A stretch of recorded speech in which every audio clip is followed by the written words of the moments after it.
Hey guys, welcome back to the channel. This is a story about what if Naruto saves Rei Todoroki mother in My Hero Academia. Before I start, please support for more amazing content and do consider subscribing to my channel and share this video with your friends. This is written by Project Equipment and link in description and support writer. Let's start the video. Prologue. Enji Todoroki was generally not a happy man. Anyone who saw him would describe him as cold, callous and angry. A far cry from his younger years, but they didn't understand. No one did. No matter what Endeavor did, no matter how much he tried, he could not achieve his greatest dream. To surpass All Might. Enji had already become the No.2 pro hero some years ago, but that was it. Number 2. Second. Always second best. It mattered not that he trained himself to the bone every day, nor did it matter how many cases he resolved. Even though he had the most solved cases and successful missions in his early 20s, he was no closer to his goal. Regardless of all the good EDID intentions be damned and the lives he saved, he would still be in the shadow of All Might. People mocked him, made fun of his dream. Not to his face, of course they were much too scared. But the hushed whispers reached his ears all the same. How he stood no chance at overcoming the symbol of peace, how he would always fall to the might. Both of All Might as well as that man. But mainly All Might. That man wasn't No.1, after all. Those people were idiots. Society had relied on All Might too much and they had grown complacent. They placed all their hopes and dreams, all their expectations on one single man. These people had idolized him so much that he became just that. An idol. Not real, not human. A symbol. When he fell, so too would the peace he so dearly symbolized. It was this mentality that led to his current dilemma. Everyone believed in All Might so much that they refused to try and surpass him.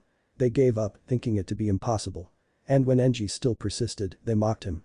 To him, All Might was an insurmountable peak. One everyone else had given up on scaling. He would laugh in their faces when he succeeded. The fools. He would show them all. But today, Enji was in a good mood. The reason for this rare occurrence was simple: he had a solution. Enji had realized one thing over the years. The only thing holding him back from his dream now was his quirk. Halflam was powerful, exceptionally so. But it had a fatal flaw. Temperature. His quirk's extended use would cause his body to overheat, which would impair his faculties and movements. Such a thing was unacceptable in a fight, hence needed to be fixed. And he had found the fix. Enji had recently gotten word of a family of ice quirk users. The Yuki family, they were called. Ironic. Each member had a different variation of it, but the essence was the same. They controlled ice, and the quirk was hereditary. That's all Enji needed to know. The Yuki were a middle-class family and lived in one of the relatively more well-off areas of Musatafu. An ice quirk to cool his fire and his fire to melt the ice. Perfect. The most important thing about this was their child. A daughter, just a few years younger than Enji himself. She had inherited the ice quirk as well, which was what Enji wanted. He desired the quirk and he would have it. For the fulfillment of his goal, it was a necessity. The girl was named Maya Ray or something, but it was of no matter. All that mattered was her quirk.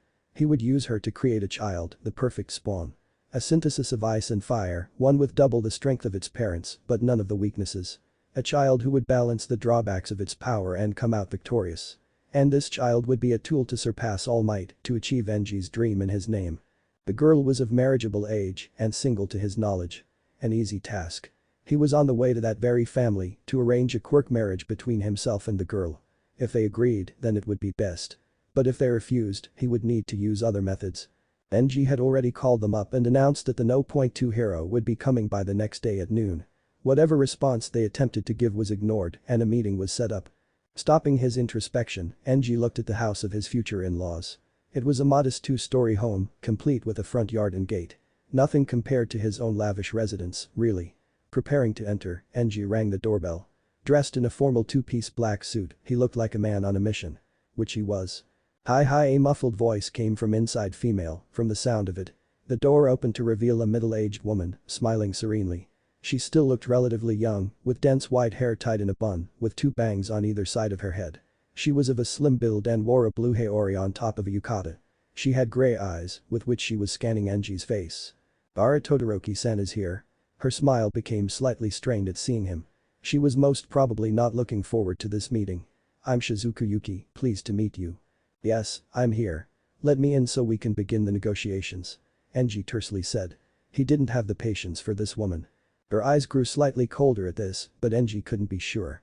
She beckoned him inside and told him to take a seat in the common area. It was just as traditional and plain as the house, with some family portraits on the wall. It was Shizuku, with whom Enji assumed was her husband and their daughter. The door slid open, and Shizuku walked in along with the man from the picture. He was a bit taller than Shizuku, with short spiky white hair and black eyes. He was wearing the same outfit as his wife, albeit a male version. The man smiled tentatively at Enji, a gesture which was not returned. "A pleasure to meet you, Todoroki-san, my name is Hiroyuki." The man introduced himself. "May we know the reason for this meeting?" To say that Hiro was wary was an understatement. He had suddenly received a call from Endeavor, requesting to meet about some important matter today. He was going to politely refuse, but the man wouldn't take no for an answer. Thus he had agreed to a meeting, so as not to anger the No. 2 hero. Likewise. I will wait for your daughter to arrive before explaining, this meeting concerns her after all. Enji stated, leaving no room for argument. His patience was already running thin. The couple instantly went on high alert. Both parents were extremely protective of their daughter and wanted the best for her, like any loving guardian would. They had no idea what Endeavor wanted and they didn't want to find out. Keeping her serene smile, Shizuku spoke. "Todoroki-san, our daughter is upstairs. Let me fetch her for you." Shizuku went out of the room and practically dragged Hiro with her. When the door closed and they were out of earshot, her apprehension finally showed on her face. "Ayukun, what could that man want with Rei? I don't like this." Her husband placed a hand on her shoulder to comfort her. "Neither do I, dear, but let's face it. Enji-san has a lot of influence in the world, he could make things very difficult for us if we anger him." He finished, but quickly continued on seeing her frantic face. "But that won't matter too much. You fetch Rei-chan, I'll call him up and tell him it's an emergency. He'll be here in a flash, as he likes to say." He finished with a chuckle. At the mention of him, all the fear bled out of Shizuku's face, replaced by a happy smile. "I can't believe I forgot about him in the heat of the moment."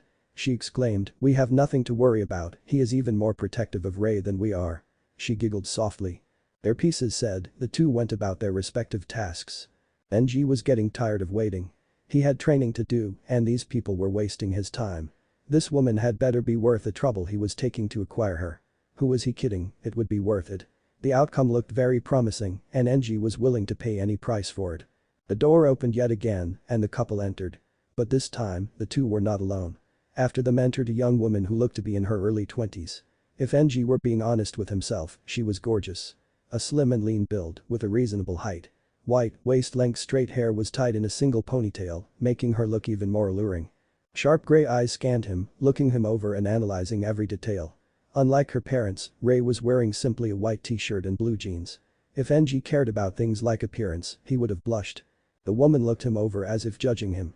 If she was impressed by what she saw, she said nothing of the sort. "Hello, Todoroki-san, I'm Rei. You wanted to see me?" She said with a soft tone, not a hint of emotion on her face. "Enji Todoroki. Please have a seat so we can begin." When they did so, Enji wasted no time in getting straight to the point. "I want your daughter as my wife, in a quirk marriage." He grunted out and observed the reactions of the family. He had expected many reactions. From total elation that the No. 2 hero wanted their daughter to utter shock at Enji's audacity.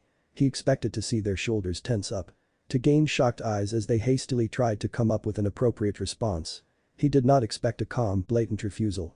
"I'm afraid I'll have to decline, Todoroki-san," Rei spoke stiffly, eager to end the conversation. "I have no reason for." She tried to speak, but Enji would have none of it. "Be silent, woman. Let the men talk." Enji then looked at Hiro, who was sporting a stern expression on his face. His black eyes had narrowed and his smile was gone. "Todoroki, watch yourself. You would do well to respect my daughter," he said coldly, omitting any sense of respect for the hero. "If she doesn't want to marry you, she won't have to." Enji was taken aback by the curt reply, but only slightly. This man would let his daughter decide such an important matter. Intriguing, but he had a mission to accomplish. He needed this woman's quirk and this man was in the way. It was amusing to think that this man stood a chance against Enji. Enji would speak whatever he wanted and no weak person could order him around. But for the sake of the grand plan, Endeavor swallowed the angry retort on his lips and proceeded onward. "What do I have to do to convince you then?" Enji asked, "Name your price." Before Hiro could rebuff the man again, Shizuku cut in. She looked at her husband and placed a hand on his shoulder as if having a silent conversation. She could not afford to create a scene until he got here. "But why do you want to marry our daughter, Todoroki-san?" she asked, trying to mediate the situation. "Don't make me repeat myself, woman. I need her quirk, nothing more, nothing less." Enji replied, "It will serve me well in the future." What was so hard for these people to understand? It wasn't like Enji was making some absurd demand. In his mind, it was a perfectly reasonable request. For what future, exactly? Our child will be the one to surpass All Might, and her quirk is key in achieving that goal. Usually, Enji wouldn't be as forthcoming about his reasons, but these people were giving up their daughter to him. They would just nag him in the future unless and until he came clean, which he did. "I see," she said, "but I'm afraid." Enji glared at her and cut her off. This further served to irritate Hiro, who was getting fed up with the hero's chauvinism. Before he could defend his wife, however, Rei did it for him. Throughout Enji's tirade, Rei was growing progressively more enraged. This man was so infuriating. He had the gall to practically barge into her house and ask for her hand in marriage. Even that would have been acceptable, as she would have cordially refused him. She was no stranger to marriage offers, after all. But there were several things wrong with the current situation. Firstly, the man's reasons for wanting to marry her were simply despicable. He needed her for her quirk. Did he even care about her, about who she was? Her likes, dislikes, dreams? It didn't seem so. Did he think her to be some kind of broodmare who would pump out as many kids as he wanted to surpass All Might? Then, Endeavor had the nerve to actually offer to pay for her. What era had this man grown up in? Not to mention she was already engaged, so this whole discussion was a moot point anyway. Both Rei and her mother had tried to inform him of this fact several times already, but the brute just wouldn't listen. Rei was generally a happy, kind and friendly girl, but she could be as cold as ice if the situation demanded it. This was one such situation. So, in the curtest and formal tone she could muster, Rei spoke again. "Todoroki, I find your reasons for wanting to marry me despicable."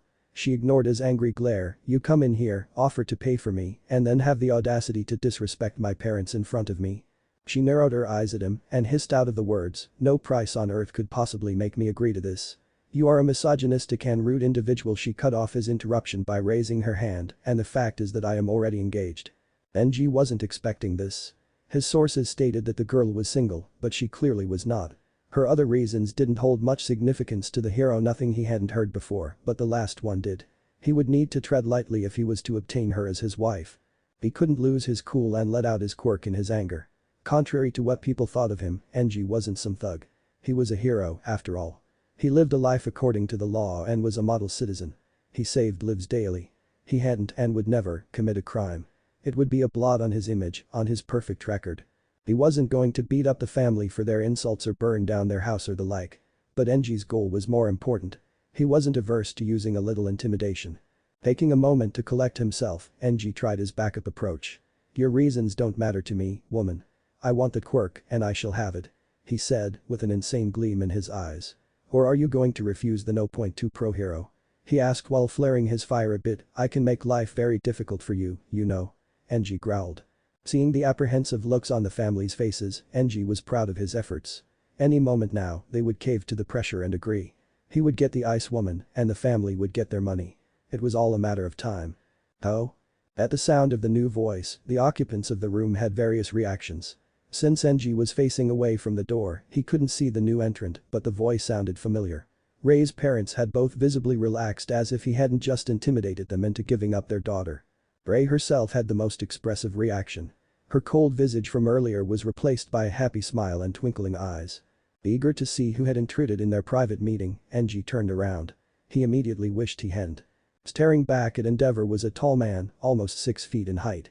He had spiky golden blonde hair and sparkling azure eyes, which were narrowed in his direction. The man was wearing an orange-black t-shirt with blue trousers. The reason Enji was so wary of the man was simple. The blonde man in front of him was the only man who was stronger than Enji himself, bar All Might. The No.3 pro hero, Maelstrom. Naruto Uzumaki. Some might ask, why was Enji wary of the No.3 hero if Endeavor was higher ranked? Well, rank did not necessarily signify strength. And Enji knew it all too well. When Naruto had swiftly risen up to the No.3 spot, Enji had gotten insecure. Though Enji's goal was All Might, he feared that this newcomer would take the No.2 spot from him as well. So, in a lapse of judgment, Enji had challenged him to a spar. Since they couldn't use quirks for personal reasons, the spar was purely a test of physical skill. Enji had thought the blonde weak. Naruto was much leaner than him, after all. He had thus taunted him, trying to goad him into a fight. Then Enji had gone on and spoken some choice words about Naruto's family and upbringing. Suffice to say, Enji was merely glad that there were no spectators present to witness his humiliation. Enji shuddered at the memory, actually shuddered. That fight was not something he was keen on remembering. Especially that finishing move. So, Flint-kun, did you just say what I thought you said? Addressing Rei's giggle at the nickname with a grin, Naruto pressed on. After learning about the situation, he was not amused in the slightest. He had rushed over to Rei's house as fast as he could after completing a case. And when he arrived, he heard Endeavor's ridiculous demands. Naruto knew that Rei could handle herself, but he was Naruto Uzumaki, after all. No one threatened his precious people. Brat, just kick this guy's ass already, we haven't had a good fight in years. Kurama muttered in his mind. The fox was getting antsy from all the testosterone and negative emotions in the room. Ignoring Kurama, Naruto addressed their esteemed guest. I got a call from the old man saying that it was an emergency. Naruto said, coming inside and sitting next to Rei, and what an emergency indeed. So tell me Flint-kun, did you just threaten my fiance's family into selling her to you? The ice in Naruto's voice made Enji flinch, which was good. Naruto knew that he was stronger than Enji, and so did Enji. The only reason that Enji wasn't equally obsessed with Naruto was simple. His mind was utterly dominated by All Might. Enji's obsession wasn't so much with Toshinori as a person, it was with the ideal of All Might. The symbol of peace, the No.1 hero. That concept was what Enji wanted, to be the No.1 strongest pro-hero. So Naruto was spared from the man's sights. Oh no Naruto, why do you call him Flint-kun? Rei's mother asked, amused at this interaction. Well, Flint-kun is short for Flintstone, and there are a few reasons for it, Naruto said, much too happy to explain. It's because he starts fires and he is completely unnecessary in today's time. He stated with a serious face. If Enji was angry at the nickname, he grew even more furious at the laughter it brought. Now that No.3 was here, the family had gotten confident. Enji had a very little chance of getting the quirk as it was, practically none since Naruto was clearly Rei's fiancé. Out of childish pettiness, he still tried. Uzumaki, this doesn't concern you. Leave. Enji said with mock bravado, but he paled when he saw what Naruto was doing. He had one arm wrapped around Rei's waist and the other arm was in a specific position. To anyone else, this gesture might hold no meaning. But Naruto's whisper made Enji confirm his fears. A move that traumatized him to this day. 1,000 years of DATH. Well, Enji coughed, trying to regain control, I suppose there's nothing that can be done. I only hope you can reconsider, Yuki-san. Enji said, once again disregarding the women and Naruto. I am clearly a much better choice than this fool. Is that so? Naruto teased, looking positively vulpine, I was honestly surprised that you came to my fiance's house, Flint-kun. It was such blatant bait, but Enji couldn't resist. Oh, and why is that? Well, I was shocked that you came to arrange a marriage when you're clearly in love with All Might, you know. Silence. The heavy tension was broken by Rei's gigging, which turned into full-blown laughter. Her family and Naruto shortly joined in. All the while, Enji was this close to spontaneous combustion.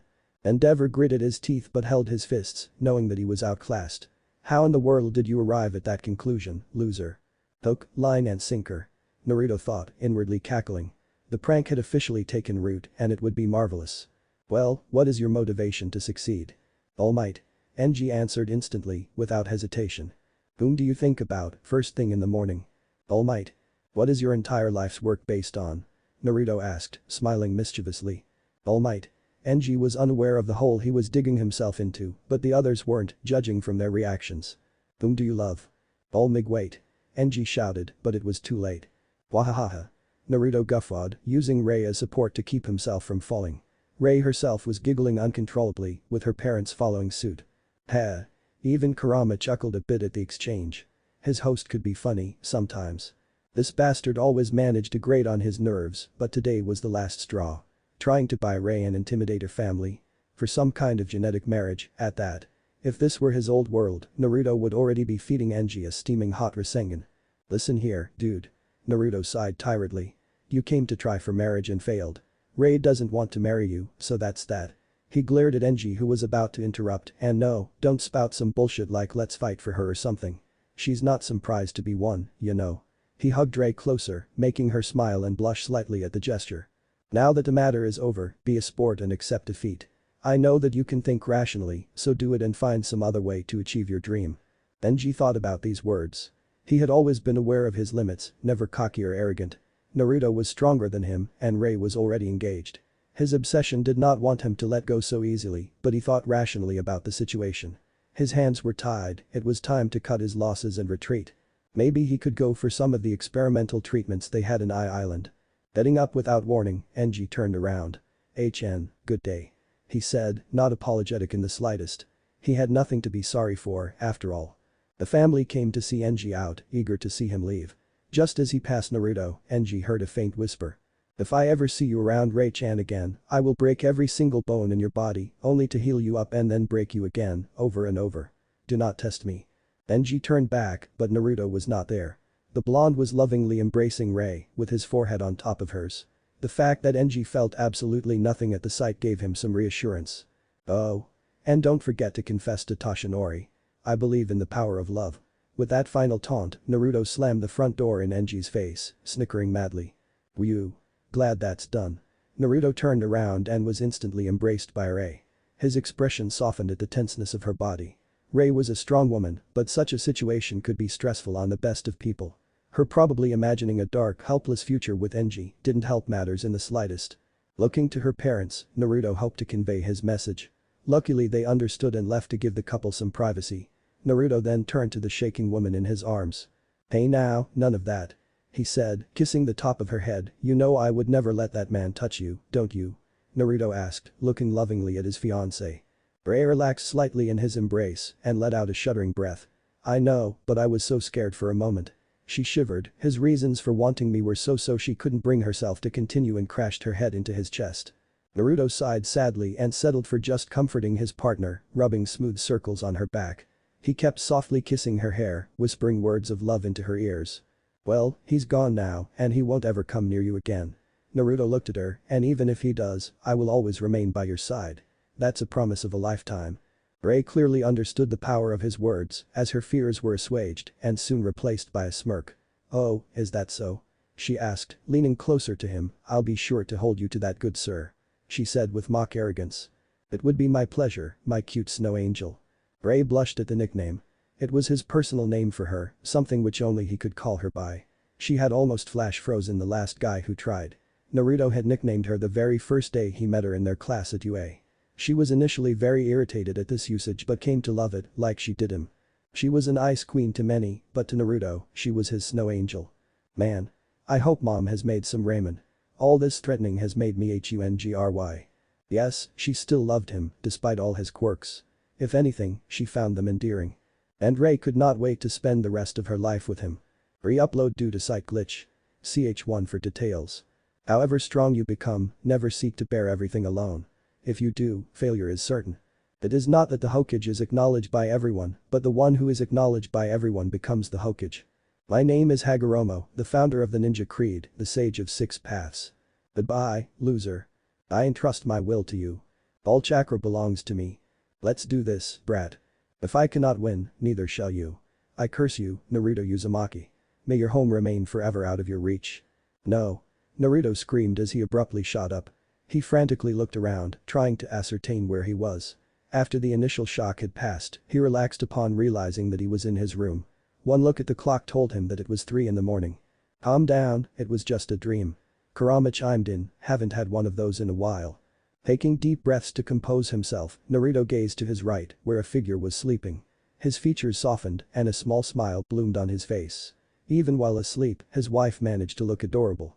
Speaking of his wife, his outburst seemed to have woken her up. She shuffled around for a bit, long white hair splayed on the pillow. Ray looked around with her eyes closed, still in the process of waking up. Her nose and brow twitched as she sat upright, let out a yawn, and rubbed her eyes with the back of her hands. Wa Naruto. Ray was wearing snow-white flannel pajamas, which matched her hair quite well. She slumped a bit in the bed, blinking groggily with squinted eyes. When her gaze fell upon Naruto, she immediately pieced the situation together. She scooted closer to Naruto and gently embraced him, laying her head on his shoulder. Nightmares again? She asked softly. Naruto looked contemplative for a moment and then plastered a fake grin on his face. Nothing you need to worry about, honey. Sorry for waking you up. Ray looked pointedly at him, making his grin falter. You still suck at lying, Naruto. He gave a tiny flinch, which she caught. Now start talking, mister. Naruto knew that he was not going to win this argument, so he relented with a sigh. Yes, I had dreams of the war again. They're getting better, only scattered sentences now. He stroked Ray's hair, making her snuggle closer to him, and that's mostly because of you. Ray smiled victoriously. And why didn't you tell me this the first time? She glared at him. I didn't want to trouble you, you know. Naruto muttered, looking away. He then felt a small cool hand on his face, which made him look at Ray. "Naruto, we've been married for 3 months now and have known each other for years. You have to tell me these things, we're a team," she said, with some hurt in her eyes. "I don't want us to hide anything from each other, okay? But..." "No buts, I don't want to hear the whole 'it's my burden to bear' spiel again. Are you Sasuke?" "I'm not Saz, oh god, I'm Sasuke." Naruto whispered with wide eyes, "I was about to tell you that whole 'no one will understand me' bit. See, I'm doing for you what you did for him." Ray nodded her head, then looked away. "Not that you needed to help him," she muttered in a low voice. After hearing his story, she was torn between feeling shocked, angry or sad. Suffice to say, Ray was not a fan of Sasuke-cha. Naruto rolled his eyes at the last part of her sentence. They would always be at odds about that particular point. However, his relationship with Ray had made him realize just how unhealthy his bonds in the elemental nations were for him. Since he had gotten thrown into this world, Naruto had experienced unconditional love without being expected to repay it in some form. Even if he could go back to his homeworld, he had little desire to. People change, and so do their dreams. He was perfectly content with his life here. "You're right, Ray-chan." He kissed the top of her head, making her blush. For all her strength and independence, he always managed to fluster her at the slightest show of affection. "Thank you for being the best wife in the world." Ray turned even redder but hid it by pulling a blanket over her face. "Well, of course. You should feel lucky to be married to me, after all." She exclaimed snobbily from under the blanket, looking like a snow cone. "How ironic." She squeaked when she was pulled into his embrace, blanket and all. She was extremely glad for the blanket now, lest her face illuminate the room. Ray was always a bit reserved, a stark contrast to Naruto's open and affectionate personality. She didn't mind when it was just the two of them, though. "The luckiest, dear. The luckiest man in the world, believe it." He then closed his eyes and slipped into a blissful slumber, untouched by nightmares. "Ray-chan, get up." Naruto bounced over to the bed, fully dressed. "It's 8 in the morning already." "MNNGH" came her voice, muffled by a mountain of fluffy blankets. "You need to get ready, Ray-chan. We'll be late for work." We own the place anyway." She whined, "What are they gonna do, fire us?" It was true, to some extent. It was their agency, after all. Being the No. 3 hero, Naruto had decided to start his own hero agency close to their house. Ray was also a pro hero, but she didn't want the hassle of starting her own agency. So she had become Naruto's sidekick, thus working with him. It was kind of romantic if they thought about it. A crime-fighting duo who were partners in the field as well as in life. There were even talks of a movie happening on their love story, as two heroes getting married was rare. But Ray didn't want to hope too much. Not that she'd ever allow it, anyway. Their lives were theirs, not for public viewing. And Naruto would never share his experiences with a random producer. "Ray, you know we can't do that. It sets a bad example."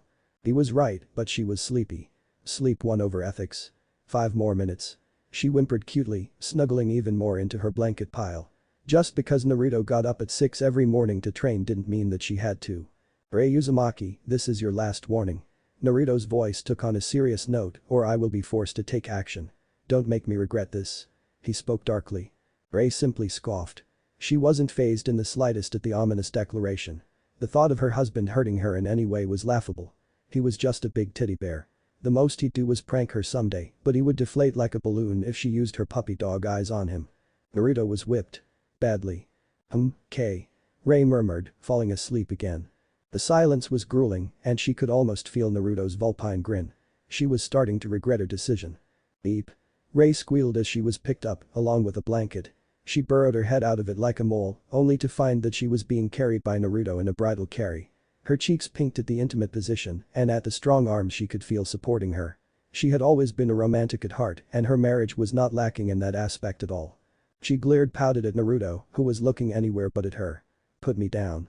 She squirmed in his grasp, to no avail. "How about, no?" "But I'm sleepy," she wailed, snuggling into his neck. "Can't we take a leave?" "No can do, the week has just begun." Naruto chirped, carrying her downstairs. "'Tis is the springtime of youth." Ray hissed like a kitten, which she resembled a lot. She got very cranky in the mornings. Without her 9 hours of sleep and morning coffee, kind and nice Ray could not function. Her husband's youth wasn't helping matters in the slightest. "I'll bite you." Ray growled, making chomping motions with her teeth. "I'll heal. At least give me some coffee."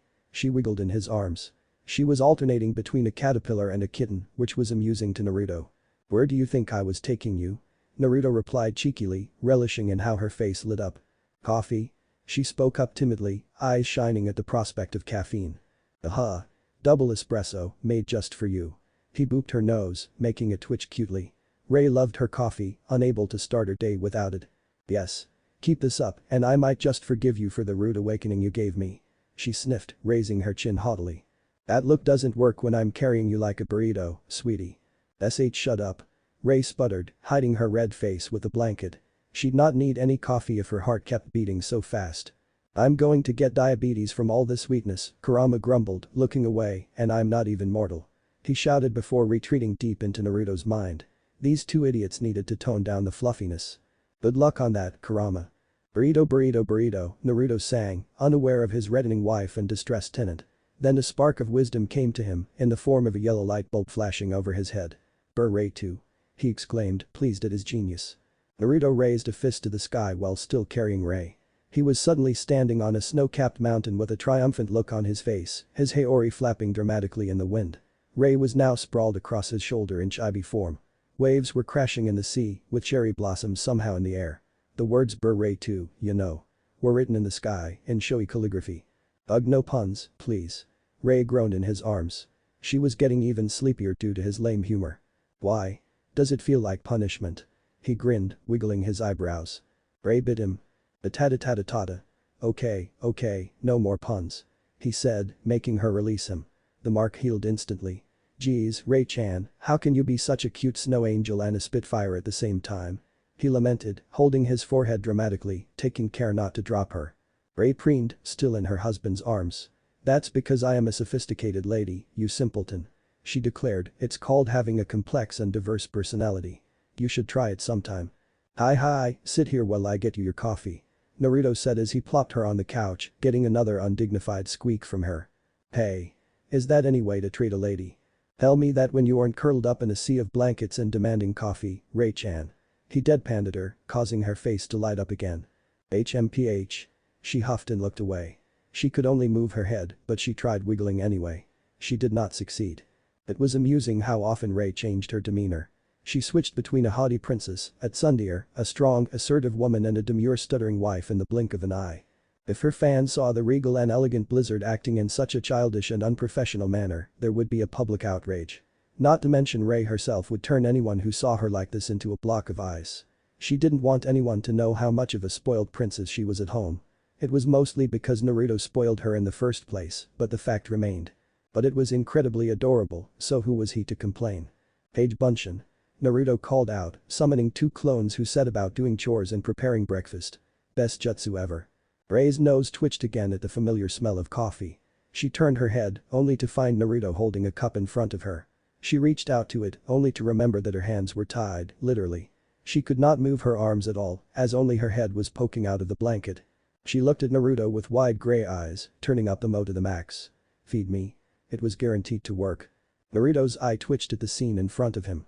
Once she had her coffee, Ray would turn into a fierce and powerful woman, defeating villains like they were cannon fodder.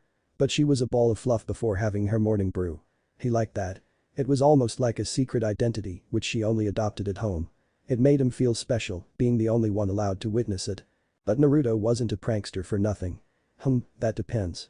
He stroked his chin and thought, smirking slightly. On what? His eyes gained a look, are we having ramen for dinner tonight? No, Ray instantly began but stopped. It was a dilemma of the highest order. On the one hand, she could be all comfortable and snuggly while her husband fed her breakfast and coffee. On the other hand, she would have to eat ramen for dinner. They'd just had it 2 days ago and it was very high in sodium. She wasn't stupid enough to tell him that, though. But Ray wasn't one to back away from a challenge. She wiggled in place until her hands were freed from the blanket. She held them out at Naruto, gesturing to the cup with a wide grin. Dim. She made grabbing motions with her hands. Naruto reluctantly gave her the cup of coffee just as his clones finished breakfast. He then went to the kitchen to set the plates. Ray, you're in your 20s. You need to act like it. Naruto stupidly said, not aware of the hard look he was receiving. Where did a strong, mature pro-hero go? Did you just call me old? No. Naruto squeaked as he dodged multiple shards of ice, courtesy of an angry Ray. Sorry for the stupid remark, my incredibly young and pretty wife. He poked his head out from behind the wall. Her eyes were still narrowed. You're on thin ice, mister. Ray pointed towards him with 2 fingers in an I'm watching you gesture.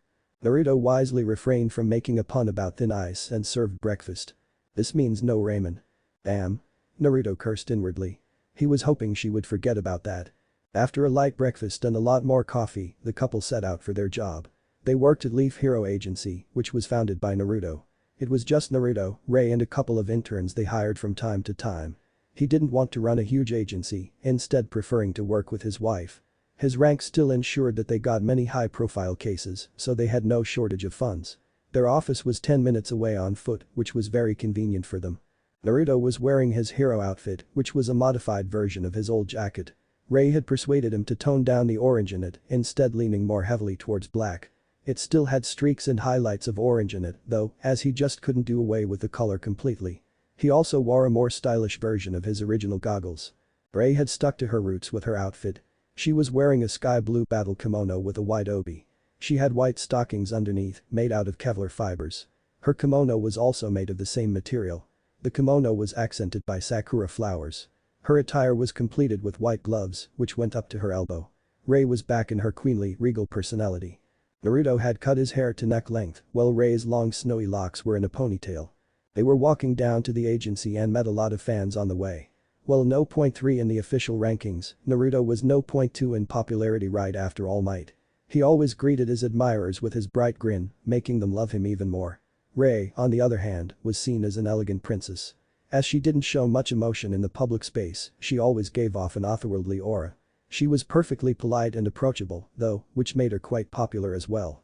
The Spiral Hero, Maelstrom and the Ice Hero, Blizzard were hits among the public. Their names were just as compatible as they were.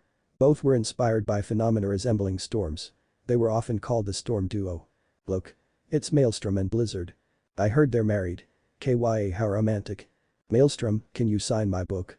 Blizzard, a picture please. Blizzard Sama looks like an angel today. The last comment made Naruto snicker, causing Ray's cheeks to pink slightly.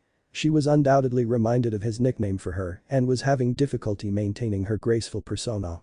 Seeing her plight, Naruto politely greeted all his fans and sent them on their way. They entered their office and were greeted by the receptionist. Their hero agency was simple. Just a floor in a high-rise building, more than enough for the two of them and any interns they might have. They sat in their respective chairs and said about the day's work. AHH. A villain. A civilian shouted, running away from someone. We're doomed. Whoever will save us and vanquish this evil. A woman wailed theatrically, sobbing loudly and clutching her husband's shoulder. Stop being so dramatic. It's just a fish man. Her husband chided, making the woman stop her crying. The villain in question was indeed a fish man. He wasn't even a man with fish features. He was just a giant walking fish. Said fish was cackling maniacally, scaring all the civilians near him. He was wearing a green t-shirt and blue jeans. The man was walking on his tail, with a single eye facing the people. Since his mouth was on top of his head, his voice had an eerie echo effect to it. Bukikuku, he chortled, I am called the Snapper. He flapped his fins aggressively, making some more people run away. Just as he was about to proceed with his agenda, he heard a voice. Boy, what's going on here? The Snapper turned around to see who'd spoken, only to freeze in shock. It was Maelstrom and Blizzard, the crime-fighting pro duo. He'd forgotten that their agency was right around the corner. How foolish of him. Naruto was present in his hero outfit, gazing calculatingly at the villain. Ray was standing beside him, with a serene smile on her face. Her cold gray eyes, however, painted a different picture. Beware. The Storm Duo is here. We're saved. Beat the villain, Maelstrom. Shouted the woman who was wailing earlier, with hearts in her eyes. You know he's married, right? Her husband deadpanned, then glared at her. Hell, you're married. To me. His wife blushed at being caught and looked away. Okay, guys, we're here, Naruto assured the crowd. You will all be safe, believe it. He grinned, giving them a thumbs up. He had to keep the morale up and give hope to the people. The blonde then froze as he realized what he'd let slip. At the disclosure of his verbal tic, two middle-aged women across the street started cooing at him. Oh. He's such a sweetie, isn't he? Believe it. The first woman giggled. I just want to bake him a cookie. How cute. Her friend agreed. What an unbelievably idiotic host I've been cursed with. You're making a fool out of yourself. Naruto's grin faded instantly and he slumped over with a rain cloud over his head. Damn verbal tic, it's ruining my cool image, he muttered despondently, causing the Snapper to get a sweat drop. Deciding to get on with business, the fish cleared his throat. Can I help you? He ventured hesitantly. Naruto's demeanor changed instantly, blue eyes narrowing with chilling intensity. One would think that he was the one with the ice quirk when he made people freeze with a single glance. You can start by telling me about the situation. I don't know, honest. The snapper shrugged. I was just laughing at my grand plan and all these people started calling me a villain. He said sadly. The snapper is not a villain, man. I don't know, you seem kinda fishy to me, Naruto snickered, drawing a laugh from a bystander. Ray had to resist a snort to maintain her graceful image. "BSSST, Naruto," she whispered, hiding her mouth with a sleeve, what kind of fish is he anyway? He's called a snapper, so he could be a snapper. Naruto whispered back. But I think assuming that he's a snapper would be offensive, you know. I can hear you. The snapper snapped, scales red with embarrassment. And I'm a trout, for your information. He huffed. The snapper sounds so much cooler than the trout, he trailed off, trying to poke his fins together. It was weird. Okay, so you mind telling me your plan? Naruto said, using air quotes for plan. Ukikuku, he laughed, making Naruto shiver. Too many Orochimaru vibes there. I will use my quirk to dominate the seafood market. He exclaimed proudly, flapping his fins. At the decidedly anticlimactic declaration, all signs of fear left the crowd. And what is your quirk, Snapper-san? Ray spoke in her silky voice, making the spectators swoon. Naruto just pouted. He wanted that kind of sway over the people too. Blizzard-sama. Snapper stuttered shyly, I can create any type of seafood I want. I see, so you were planning to sell your products in the market, effectively making 100% profit. Precisely. You're so smart, Blizzard-sama. He gushed, while Naruto twitched in annoyance.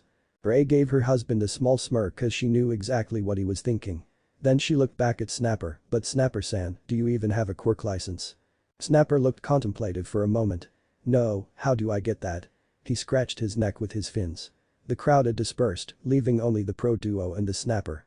It was going to be a long day. After a lengthy explanation about a quirk license and how he could get it, the snapper was sent on his way. The poor guy looked sad that he couldn't be the next kingfish. Naruto had made too many fish jokes with that one, almost reducing the fishman to tears. It had taken Ray gently consoling him to get him out of his funk. Snapper didn't like the fact that he had to become a hero to use his quirk freely.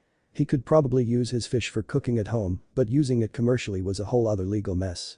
Not to mention the market destabilization that would have happened had he been allowed to use his quirk. Infinite fish was bad for fish prices, after all. It would have driven the entire industry bankrupt eventually. I wanted to punch something. Naruto said, waving his fists. Ray giggled behind her sleeve. Why punch something when it can be solved diplomatically? But that's boring. Sure, Naruto. Whatever floats your boat. The pair walked in silence to their home, finished with the day's work. Ray couldn't wait to eat dinner, have a bath and cuddle with Naruto. She informed him as such, causing him to blush slightly. Still got it. Ray cheered inwardly. She liked to tease him as well, from time to time. Well, at least Snapper made a ton of shrimp for us. We can use it in ramen. Naruto stated. Snapper had been thankful for Ray's explanation and had created a seafood hamper for the pair. It was all gourmet quality stuff, which would have cost a lot in the market. Since his quirk had no offensive side, they had allowed it. Oh no, I forgot about that. Ray shouted with wide eyes, I don't want to eat ramen every day, and neither are you. She pointed a finger at him. But. It's unhealthy. It's the food of the gods.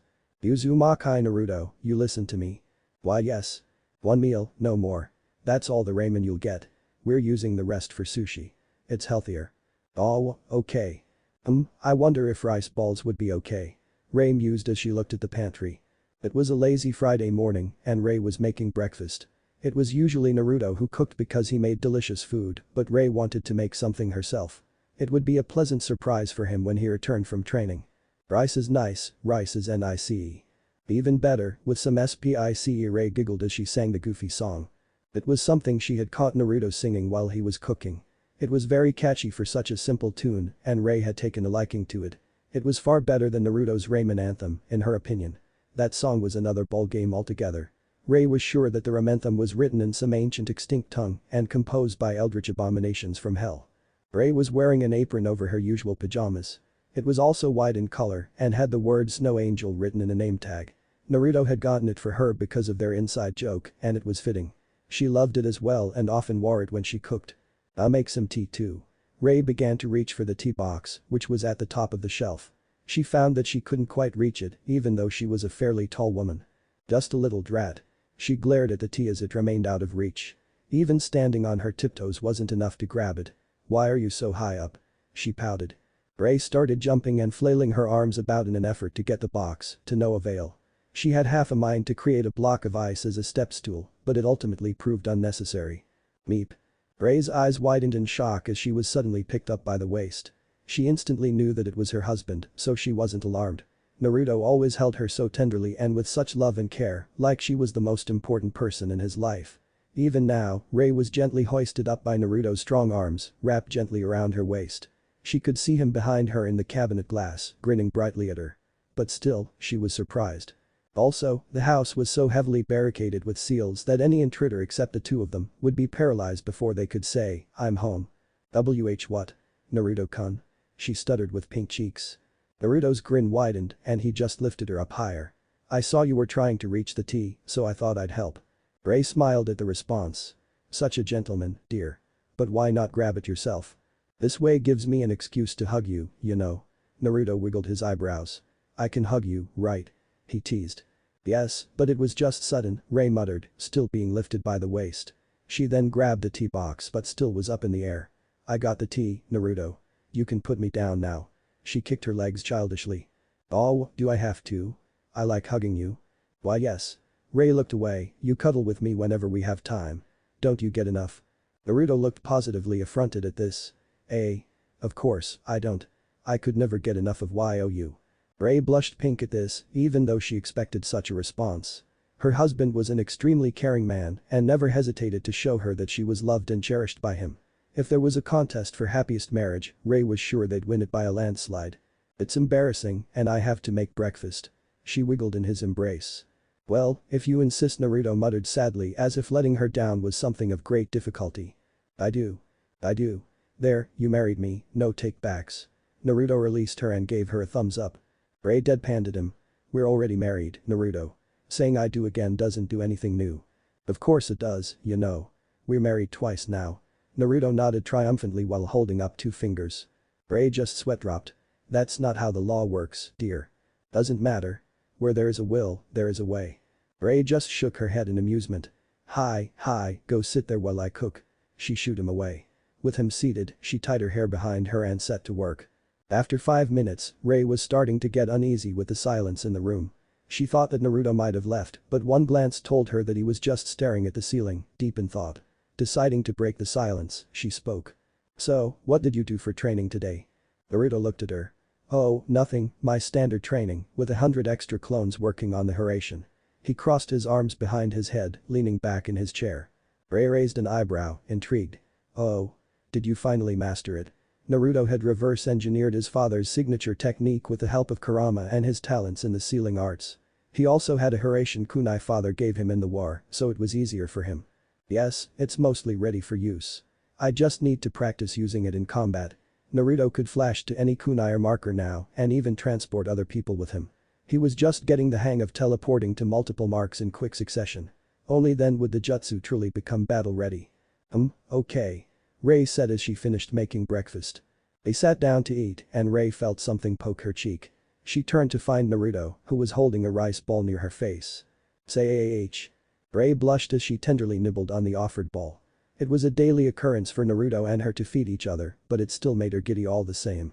This is delicious, Rei." Naruto praised as he finished a rice ball. "Anything you make is delicious, but this is even more so." Rei grinned. "Of course. I always make the best food." "Yep. Best girl makes the best food, believe it." Naruto pumped a fist in the air. Rei's haughtiness bled right out of her and she turned a deep pink. She could never win against him and teasing each other. He was the prankster king after all. "You know what, I'm going to stick around this time. The great Kyuubi is not scared of two blushing and bumbling idiots." Kurama boasted in Naruto's mind. He always cut their link when Naruto and Rei started acting all cutesy, but he was the Kyuubi no Kitsune. He wasn't scared of mushy talk and he was going to prove it. The cuteness was about to escalate and Kurama would endure. It would be weeks before Kurama would recover from his embarrassment enough to contact Naruto again. "Naruto, what do we have to do today?" Rei inquired. They were sitting in their agency office and it was a relatively slow day. Naruto hummed as he looked over the day's cases. "We have a meeting with All Might and Gran Torino. Nothing else today." "Oh, I see." Rei nodded. "Hand me those files, please." Naruto did so and they settled into a comfortable rhythm. It helped that there were only the two of them and some interns present in the agency. Even work didn't feel like work when they were together. Eat this? No. Eat it? Absolutely not. Please eat it. Naruto sighed as he looked at the hair held in front of him by a jumpy All Might. Why do you want me to have it anyway, Tashi? You're not even 30. He shouted, eyes twitching. All Might shuffled nervously, an action entirely unbefitting of the No. 1 hero. Rei looked amused at this interaction, hiding her smile behind her kimono sleeve. Don't you see? All Might whispered urgently, if you eat it, he won't train me anymore. He finished, looking around the room warily. He was wearing a black blazer with a white dress shirt and formal black trousers. It looked quite funny in contrast to his heavily muscled form. I'll finally be free. But what about your hero duties? All Might started laughing triumphantly. Haha. It is simple, friend. Once I have escaped from him, you can simply return one for all to me. Then he paused. Unless you decided to. No. Naruto cut him off by raising a hand, I am stronger than you anyway. I have no need for it. Someone else might make better use of your quirk. I still don't understand why you choose to remain at third place. Naruto went still as his mind flashed back to a raven-haired boy with black eyes. Because you were already renowned as the symbol of peace when I arrived. I will support you in keeping order, but I need to trust in my comrades.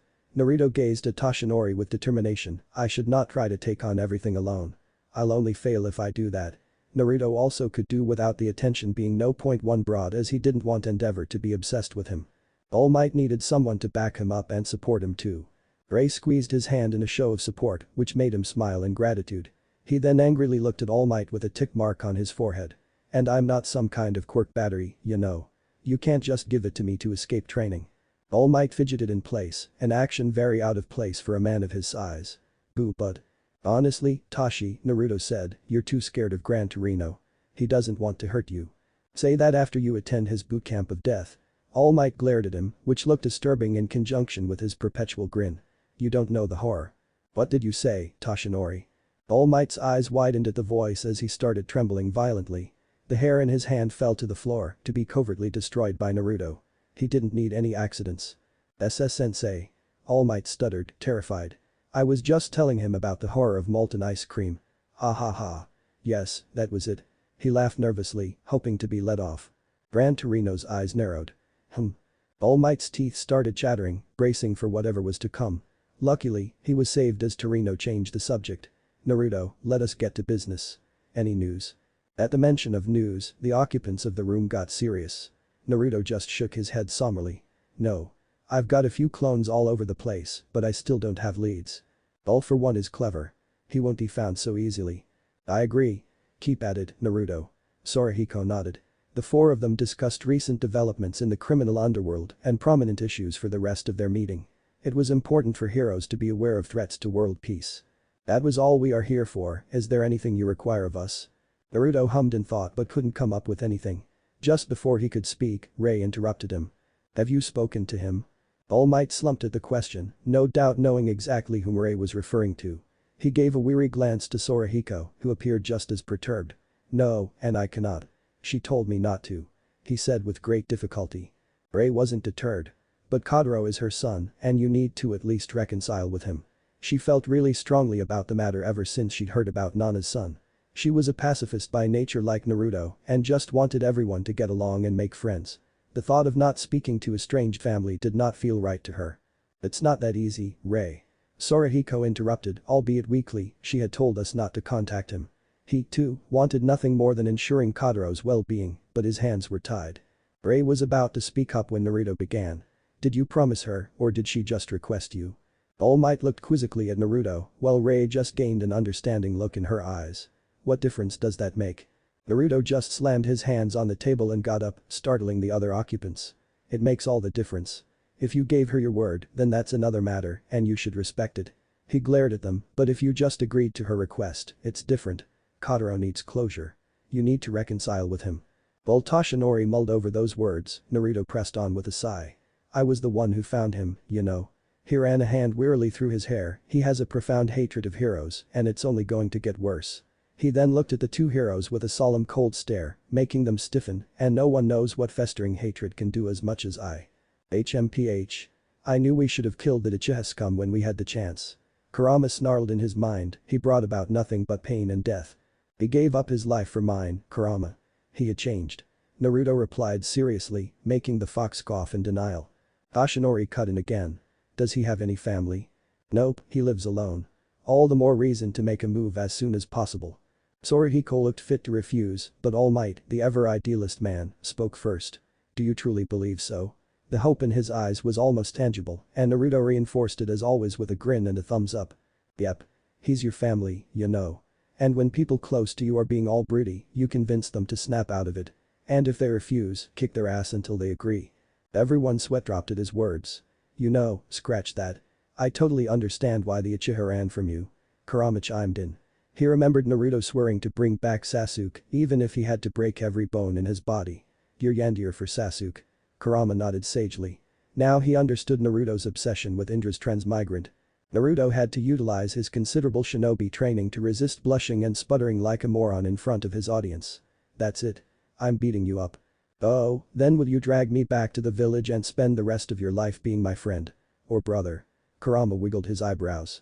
Naruto gave a tiny flinch, which only Ray caught. Shut up. Now is not the time, you know. Ashinori looked deep in thought at this. Truthfully, he wanted nothing more than to reach out to his teacher's son, the last remaining link to her. And now, he had little reason not to. Naruto had told him that Kotaro hated heroes, but Toshinori was sure he could convince him otherwise. He was sure that there was still good in Kotaro's heart and he would draw it out. Stealing his mind, Toshinori nodded. I agree. I will try to connect with him. He is family after all. He held up a hand to interrupt Sorahiko's retort. As for all for one, I will ensure that Kotaro is safe. Even at the cost of my life. He finished with his determined grin. That's more like it. Naruto praised and gave the bag to Toshinori. At his questioning glance, Naruto continued. These are some Hiraishin kunai. They allow me to teleport to them instantly. So you each take one and give one to Kotaro once you make friends. Hiraishin was the ultimate jutsu for backup and protection, in his opinion. And if All Might trusted Kotaro, Naruto would as well. Sorahiko's eyes widened at the description. I did not know you had such a technique. Ha! I have lots more, old man. Naruto boasted, making Sorahiko's eye twitch. I may be the No. 3 hero, but I'm the No. 1 ninja, believe it. Gran Torino still looked apprehensive but relented. Very well. For all he knew, this might turn out for the best. One small act of kindness could even change the world. Oh, and invite me over when he warms up, Tashi. We'll make a day of it. All Might laughed loudly, striking his pose. Do not worry, young Naruto. I'm only a few years younger than you. I shall make sure of it. All Might finished, ignoring Naruto's deadpan. Serious matters out of the way, the four made casual conversation till the visiting heroes had to leave. So, I saw you give a couple of flinches back then. What was that about? Ray inquired. She had seen Naruto's eyes go glossy and him staring off into the distance, which was a sign of a talk with Kurama. Naruto actually blushed at that, which made Ray even more curious. It's the stupid fox. He thinks I was Yandir for Sasuke. He scoffed, but then got alarmed as Ray didn't defend him. He's wrong, right? I'm not, right? Naruto asked meekly with wide eyes. Ray smirked inwardly before she adopted a thinking pose. You were pretty obsessed with him, and you swore to bring him home no matter what. It was at this moment when Kurama cheekily played some very out-of-context memories. If you attack Konoha, I will have to fight you, so save up your hatred and take it all out on me. I'm the only one who can take it. It's the only thing I can do. I will shoulder your hatred and die with you. Because I'm your friend. The pain of being alone is completely out of this world, isn't it? I don't know why, but I understand your feelings so much that it actually hurts. Yeah, anyways, how could I, who could not even save a single friend, become Hokage? Sometimes, I miss you so much. I can hardly stand it. Ray started giggling when Naruto went red and started steaming from the ears. She deduced that Kurama must have shown him some embarrassing moments. What the hell is that, stupid fox? Naruto glared and tried to punch something, only to find nothing to punch. He just settled for pouting adorably with an atomic blush. Heh. It seems like someone is in denial. Kurama jabbed with a smirk. Oh yeah, and what about you? Naruto snapped, pointing a finger at the fox in his mind. You dare call me a Yandir when you're such a tsundere yourself. Kurama sputtered at the taunt, glad that Ray wasn't inside Naruto's mind. What an outrageous accusation. He huffed. Naruto gave a positively vulpine grin, which unnerved the fox quite a bit. He then put his hands in a familiar hand seal and went up in a puff of smoke. What emerged was something Kurama would never forget. Naruto had transformed into a Kyuubi, much like Kurama. Only this Kyuubi was significantly cuter. He had long eyelashes and perpetual blush stains on his cheeks. Even his tails were softer and fluffier than Kurama's own. Naruto sat on his hind legs and shyly poked his fingers together. It's not like I want to give you my chakra or anything, idiot. He stuttered, I just don't want to be controlled by Madara and you're the better choice. HMPH. He sniffed, averting his eyes with a red blush. Kurama watched with a slack jaw. That did not happen, fool. He roared, enraged. But Naruto wasn't done. He buried his face in his paws and spoke in a meek voice, we don't need to play chakra tug of war this time, loser. He meeped in a timid voice, it's only just this once, so don't get any ideas, okay? Then Naruto got tears in his eyes as he spoke in a heated tone. If you really want to prove yourself to us, do it through your actions. He shouted dramatically with tears in his eyes. It's not like I like being sealed inside you or anything, idiot. Naruto. Kurama bellowed as he pounced on Naruto, tails swaying menacingly behind him. In a puff of smoke, a glaring Naruto reappeared. That's what you get, furball. I'm gonna kick your ass, believe it. And he, too, jumped into the fray. In the real world, seconds had passed when a smiling Naruto returned to his senses. Serves you right, stupid fox. He nodded triumphantly. Had a fight again? Ray asked amusedly. Yeah. We've come to an understanding. Naruto grinned, making her giggle. Naruto was woken up by a frazzled Ray. Seeing her so distraught immediately snapped Naruto out of his sleep. He leaped out of bed and immediately went beside her. What happened, Ray? Are you alright? He asked worriedly while holding her hand. Naruto could never bear to see his wife under any stress, so he was at a loss. Ray just smiled at his thoughtful response. Even though she wasn't in any trouble, she was a tad rattled by the news she had received. Just seeing Naruto try to comfort her merely after seeing her expression helped alleviate most of her worries. Nothing bad, Naruto. I just have some news. Naruto was getting even antsier. Well, don't keep me waiting, you know. Ray clasped his hand in between hers, took a deep breath, and spoke. I'm pregnant. We're going to be parents. She couldn't keep the grin off her face by the end of the sentence. She was that happy. One look at Naruto told her all she needed to know. Naruto was frozen in place, staring off into the distance with wide eyes. One might be worried about his reaction, but not Ray. They had discussed this topic at length and they both equally wanted to start a family. But for someone like Naruto, who had no blood family of his own, such news was incredibly jarring. He just needed some time to process it and Ray would oblige. She just held his hand as Naruto mulled over this new information. As Ray predicted, Naruto was stunned. Incredibly so. He'd never had a family of his own, in the conventional sense of the word.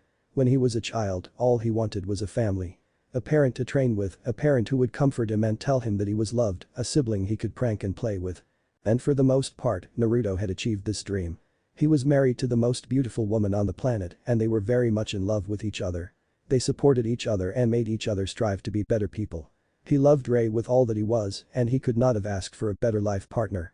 But this news was just as, if not more exhilarating. Naruto was going to be a father. He was going to be a father to a young boy or girl, his child. Someone he would shower with unconditional love, the kind he was never allowed the luxury to experience. And it was all because of the wonderful woman holding his hand. Ray was not at all surprised when she was captured in a warm embrace. She looked at Naruto, who had buried his head in the crook of her neck. She was about to ask him about his thoughts when she felt something cool on her shoulder. She idly realized that they were tears. He's crying, but these are happy tears. Ray smiled softly and gave a kiss to the top of his head. There. Let it out, sweetie. I'm here. Naruto just trembled a bit and let out a few hiccups. Thank you, he repeatedly muttered as he clutched Ray tighter, not wanting to let go for even a second. His wife just sat there with him in her arms, softly stroking his hair and whispering words of comfort and assurance which he so desperately needed. They were going to be the best parents in the future, without a doubt. Alright, easy. Naruto called out as dozens of clones struggled with what they were carrying. If you drop anything, I'll pop ya. He warned as he ticked some boxes on his list. Yes, boss. His clones chorused as they entered the house in a single file line. Each clone was carrying boxes upon boxes of items, from diapers to a stroller to baby formula. Since he had found out that Ray was pregnant, Naruto had been a giant bundle of nerves. He had no idea how to be a parent. He didn't even know how parents behaved due to his childhood. So, he was tackling fatherhood in the same way he tackled any problem of his. With unending determination and extreme overkill. Naruto was in the process of marching his clones into his house when Ray walked in with shopping bags of her own. She did not want to be coddled just because she was pregnant, but the most Naruto would let her carry was 2 bags. He was stubborn like that. "Naruto, I told you it's too much," she approached him after keeping her bag on the table. "There are still 8 months to go for the baby to arrive." Naruto turned to her with a sheepish smile. "I know, but it doesn't hurt to be prepared, you know." He then grew worried. What if the diaper company goes bankrupt and the baby is used to their product? And if their favorite formula plant gets attacked by a villain? Oh no, we have to get more. He scampered around the kitchen, making a new list. Ray put both hands on his shoulders, making him stop. "Naruto-kun, listen to me." She sat him down on the table and smiled softly at him. "We're gonna be fine." She had no doubt about it. Naruto would be a very loving father and she would be an excellent mother. Naruto was understandably anxious, but she would always support him as a spouse should. Naruto's eyes widened at her words, then softened at the meaning behind her gentle gaze. "But what if?" "But nothing. We are going to be great parents." "But..." "Nope." Naruto was about to make a timid retort, but a glare from Ray silenced him. "Good." He then gently embraced Ray, making her squeak in surprise. "Thank you." Ray nestled her head into the crook of his neck with a smile. "Always." Ray was patrolling the city as part of her daily shift. Both she and Naruto had a route which they took each day to interact with the citizens and stop crime if they saw it. It wasn't necessary per se, but Naruto always liked to volunteer and help the locals personally. It was who he was. She had since taken a liking to it as well, hence her on patrols. Since she was barely in her first month, Ray had decided to keep working for the time being. Their agency served as a great deterrent, so the crime rate in their area wasn't that high.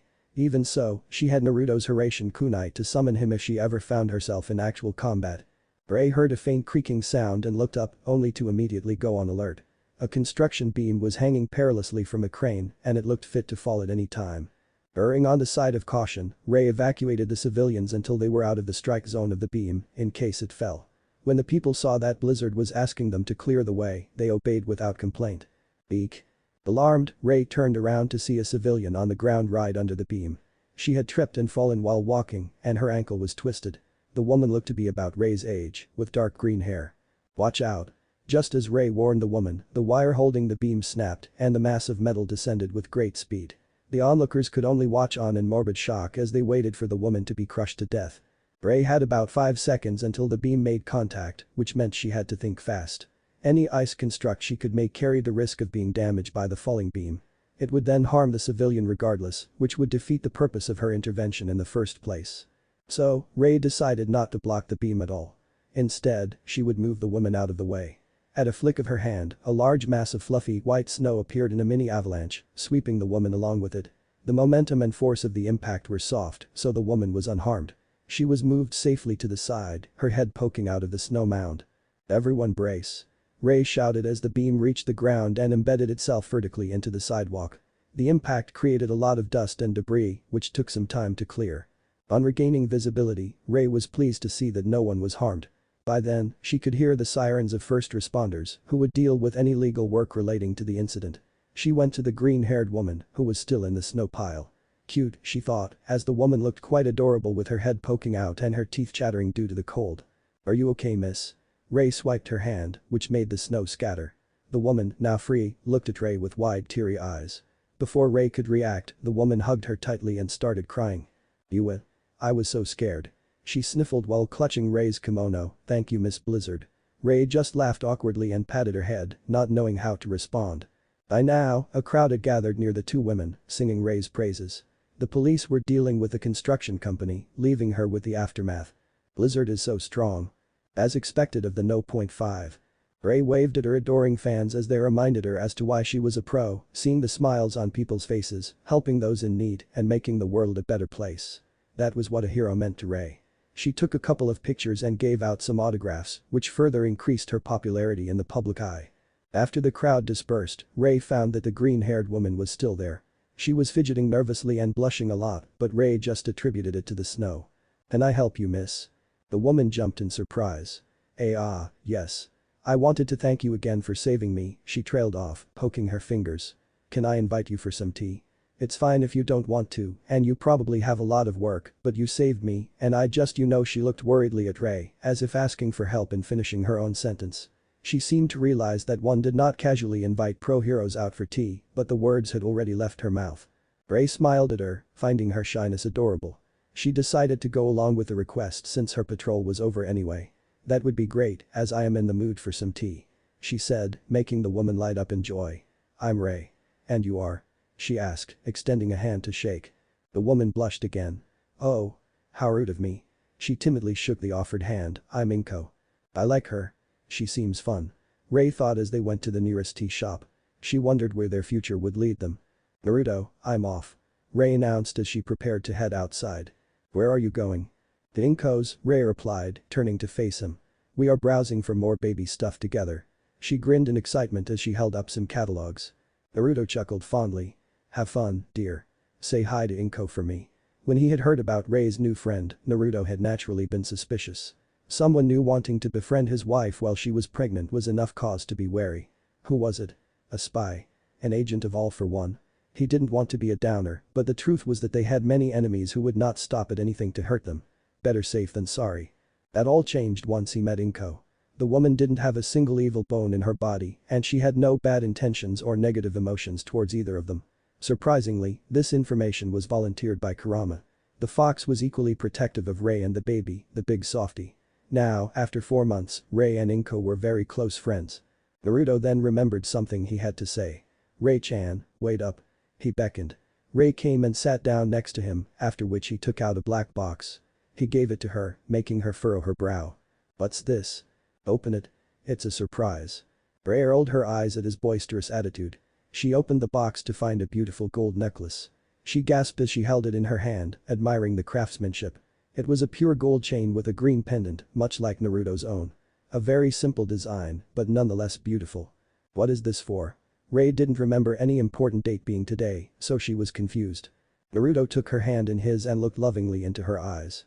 It's just a little something to keep you and the baby safe. Now, Ray knew Naruto.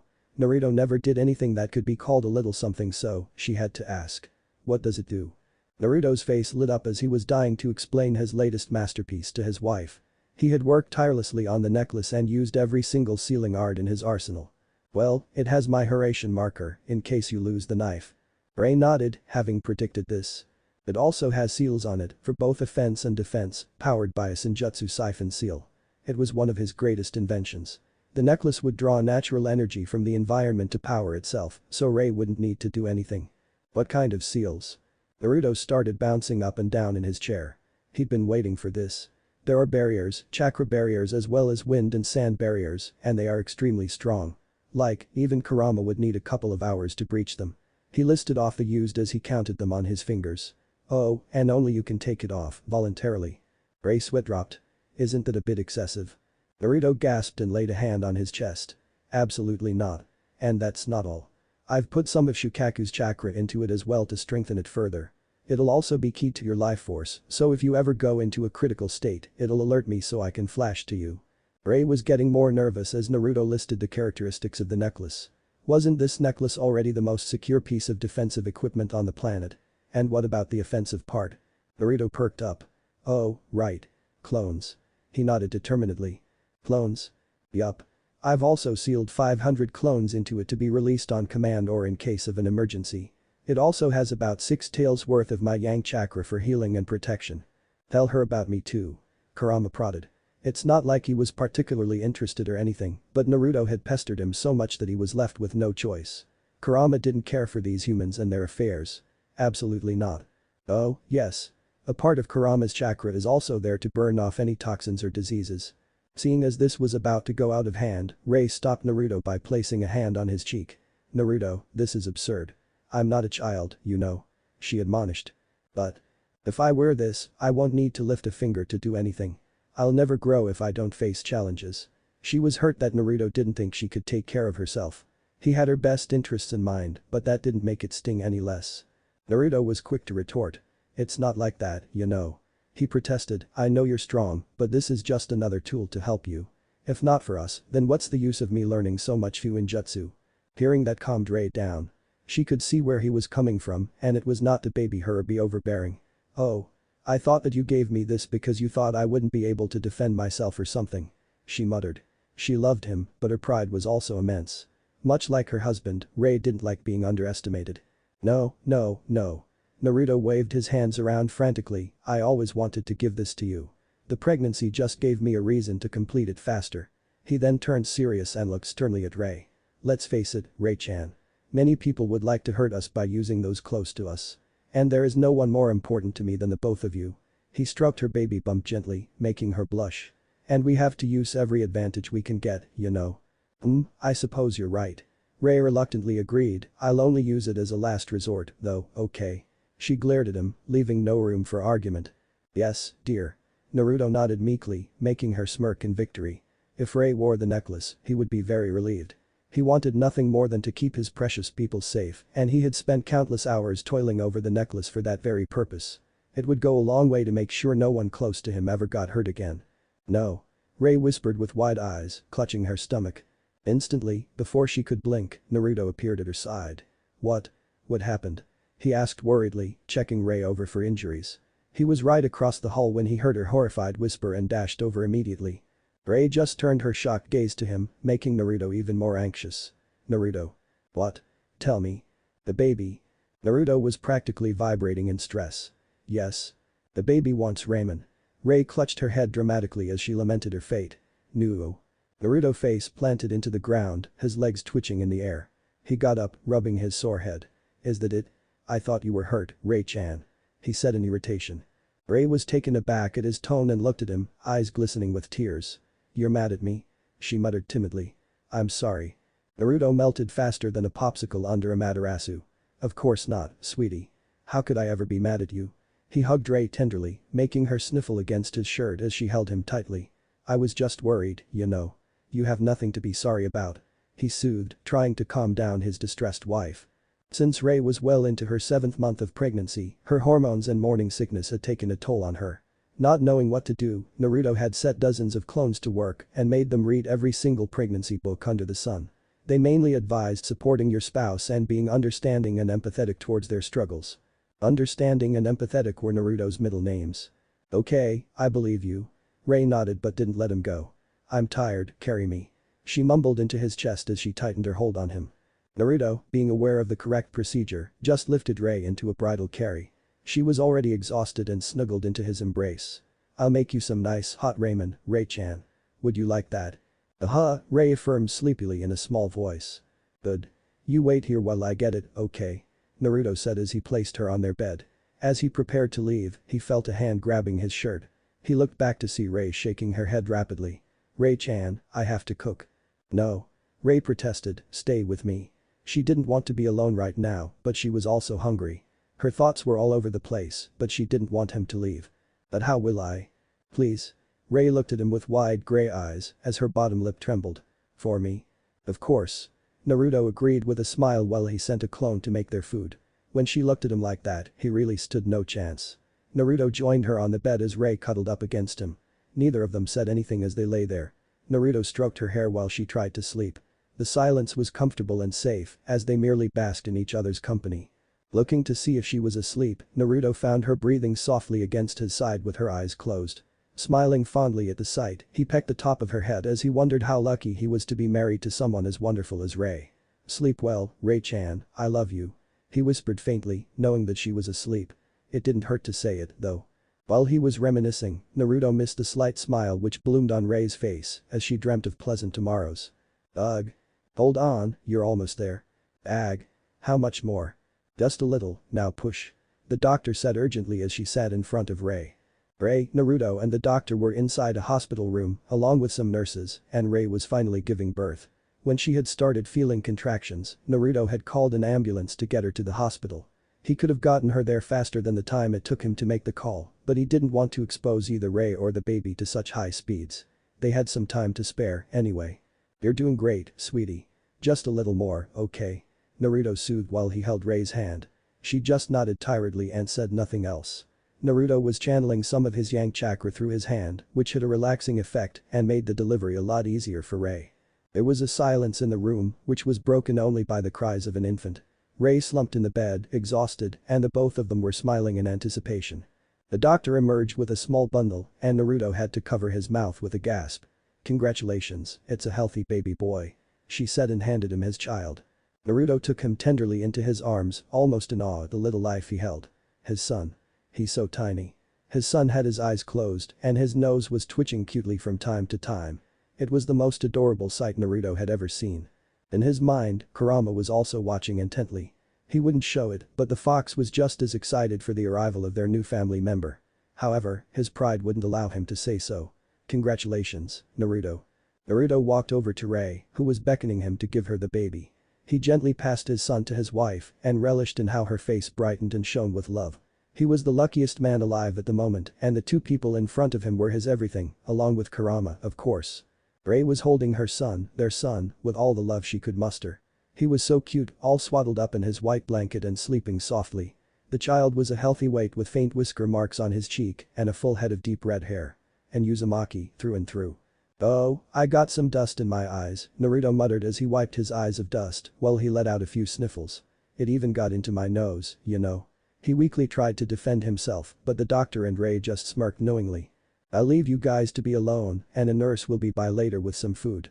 Saying her piece, the doctor left the room to give the couple some privacy. After the door closed, Rei turned to Naruto and showed him the sleeping baby. "Look, Naruto, he's our son." Even though Naruto was the first to hold him, he was still just as excited. He scooted closer to Rei and sat at the side of her bed. "He has red hair," Naruto muttered with wide eyes. He always loved his clan's red hair and he was glad that his son would have that particular hair color. "He's adorable, isn't he?" Rei asked softly, rocking the sleeping baby. "Our son, our Toya." It was a slow day in the Uzumaki household, with Naruto out playing with Toya and Rei lounging in the living room. Since it was Sunday, the entire family were free to spend some quality time with each other. They all loved each other a lot, so having this time to themselves made them really happy. PSST. Well, everyone except Rei, at least. The snow angel's eyes twitched in irritation at the voice, which belonged to a man who had not stopped bothering her since the date began. "REI. What now?" She grunted in irritation, rubbing her temples. "Why don't you ditch that Naruto guy and hang out with me instead?" Rei deadpanned at the voice, not even surprised at the outlandish suggestion. Her, betraying her husband for another man. Laughable. Both her and Naruto were still very much in love and loyal to each other and they couldn't be happier. That's why she wanted nothing more than to put this obnoxious man in his place. But there was just one teeny tiny problem. "This again, Naruto." Rei looked at the man pointedly, putting aside the fact that you're the same person, "I'm not leaving the original for you." She yelled at him with righteous fury in her eyes. "But that guy's lame. I'm way cooler, you know." The clone puffed up his chest in pride, only to panic when Rei's fist came down to pop him. "No. Rei-chan, our love is meant to be." The clone was cut off because he didn't exist anymore. Rei stared at the fading smoke with a fond smile. This had been a problem ever since she knew Naruto. Since Naruto was madly in love with her, so were his clones. Every time Naruto made clones to do the chores, one or two of them would always be overdramatic and confess their undying love for her. And when her husband caught wind of this, he was understandably pissed off. He would always fight with the clones about who loved Rei the most, and he always won. Naruto was trying to compete with Naruto for Rei's affections. It was kind of romantic and cute if she were being honest. And she might say one thing, but all of Naruto's clones were total sweeties. They often bought Rei chocolates and gifts, hoping to woo her. And since it was her husband after all, Rei could accept the gifts guilt-free. The free chocolate was always welcome. "Mom?" Rei was cut off from her thoughts when the door slammed open and a red-heated blur raced in. She already anticipated the next course of events and simply opened her arms with a smile. Toya barreled into his mother's arms with a joyful squeal and giggled when Rei scooped him up and tickled his sides. "Mommy, that tickles." He tried in vain to squirm out of Rei's grasp, but she was unrelenting and cuddled the boy closer to herself. "Did you have fun playing with Dad, Toya?" Rei looked down at her son and adjusted him in her lap. "Yeah." Toya gave her a toothy grin in reply. He looked just like Naruto. "I'm gonna be a pro hero like Mom and Dad," Toya declared boisterously, making cute karate chops with his tiny hands. Rei cooed at the adorable sight, cuddling her son even closer. "My little boy is going to be the strongest hero ever." "Yes, he is." Naruto joined them on the sofa, wrapping an arm around his wife. "I missed you, Rei-chan." He grinned brightly at her, making their son mimic his grin. Rei's cheeks turned slightly pink. "We saw each other an hour ago, Naruto." She hid her face into his shoulder. Really, he was just too much sometimes. Toya was just confused. He looked at each of his parents before he shrugged and went to play with some toys. Naruto clutched his heart dramatically, a fiery glint appearing in his eyes. "But even an hour is an eternity when I'm away from you," he exclaimed, clenching his fist in determination. "Be my wife, fair maiden. I cannot imagine my life without you, you know." Rei blushed even more at his declaration but started giggling at the end. This is your third proposal to me this week, Naruto. It's getting old. She lied, hoping to tease him back. Truthfully, it was anything but old. Her husband loved her so much that he proposed to her approximately every other day, often in a very romantic manner. They both knew that they were already married and he was just kidding, but the sentiment remained. The fact that her husband cared enough to use his antics for her amusement made their marriage still retain its spark to this day. She made it no secret that she actually loved his compliments. Every time he flattered her like that, Rei's stomach did a tiny little flip. She could remember the scalding glares of all her jealous classmates when she bragged about Naruto at the UA reunion. Oh, if looks could kill. It's getting old. Naruto gasped, recoiling as if slapped across the face. Is that a no? His bottom lip trembled near the end, as even getting out the last part was a struggle for him. Rei rolled her eyes and bopped Naruto on the head, though it mostly just ruffled his hair. Stop being dramatic, Naruto. Care to explain how Toya decided his career? If she didn't change the subject, Naruto would go off into a tangent. And Rei wanted to know how her son made his choice. Naruto chuckled as he straightened his disheveled hair. He hugged his wife even tighter, making her reflexively snuggle into him. Well, he saw one of my fights on TV and he wants to become like me. Naruto puffed out his chest in pride. I guess it's only natural. I am the coolest hero after all. Rei looked up to Naruto, still not releasing the embrace. Oh. I wouldn't be so sure. She smirked, making Naruto's own grin falter. Boy honey, who is the coolest pro hero? Rei asked sweetly and Naruto knew that he had made a big mistake. Mom is. Toya exclaimed, shattering Naruto's whole world. She uses ice and snow, and she's all FWOOSH FWOOSH. The redeeds started mimicking Rei's combat poses, as often seen on TV. Naruto's eyes grew glassy and his soul left his body. But still, he held on to hope. Hey buddy, what about your dad, huh? He shakily pointed a finger to himself. I'm still the no. 3, you know. That's cool, right? Right. Naruto was almost desperate for a positive reply. To hear his own son call him uncool would hurt worse than a Rasengan to the stomach. Luckily, his little boy did not disappoint. Yeah. Dad is also cool. Both mom and dad are the coolest. My purpose has been restored. Dad, you're so silly. Toya giggled, which prompted Naruto to pick him up and spin him around. Eek. Toya flailed his tiny arms around frantically, but he had a dazzling smile on his face. Airplane. Rei looked on fondly at the most important boys in her life. Really, Naruto had worried for nothing. He was the best father a boy could ever ask for, as evidenced by their elated child giggling in his arms. Her family was amazing, but it was about to get even better. Rei ran a hand over her stomach, which displayed prominent signs of pregnancy. Since they had found out, the pair had been over the moon. Naruto had been an absolute dream as expected, always supporting her and caring for her. If they had each other, they could face anything. And this was one of the best ways to start a new chapter in their life. Toya was 4 years old and he would be an amazing big brother. Rei just had a feeling that it would be a daughter this time around. Look at that quirkless kid. What is he even doing here? This was the sight Naruto came upon as he was returning home from the agency. 3 kids were huddled up around a smaller child on the sidewalk and they were clearly bullying him.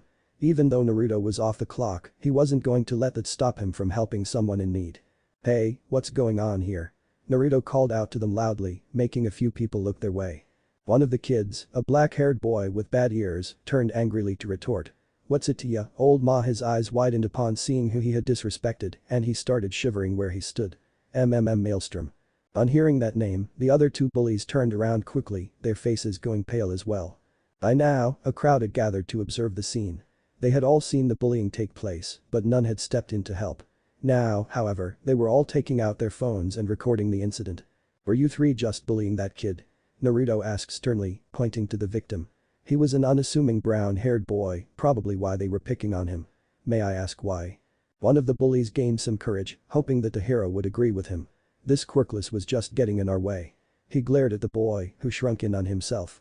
Nuisances like him should just stay inside. The other bullies also tentatively nodded, emboldened by their friend.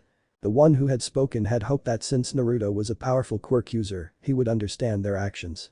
The effect was exactly the opposite. Go away, demon child. Monsters should just stay in their cages. You're the 9-tailed demon fox who attacked the village. Naruto closed his eyes and clenched his fists at the snobby kid's words. This situation was one he was intimately familiar with. Being bullied for something out of his control. Hated. Scorned. Can I eat them? Kurama snarled from within his mind, baring his fangs. Aside from Naruto's family, he didn't really care about humans in general. He actually rather disliked them. It's been too long since my last snack. Kurama, no. They're just kids.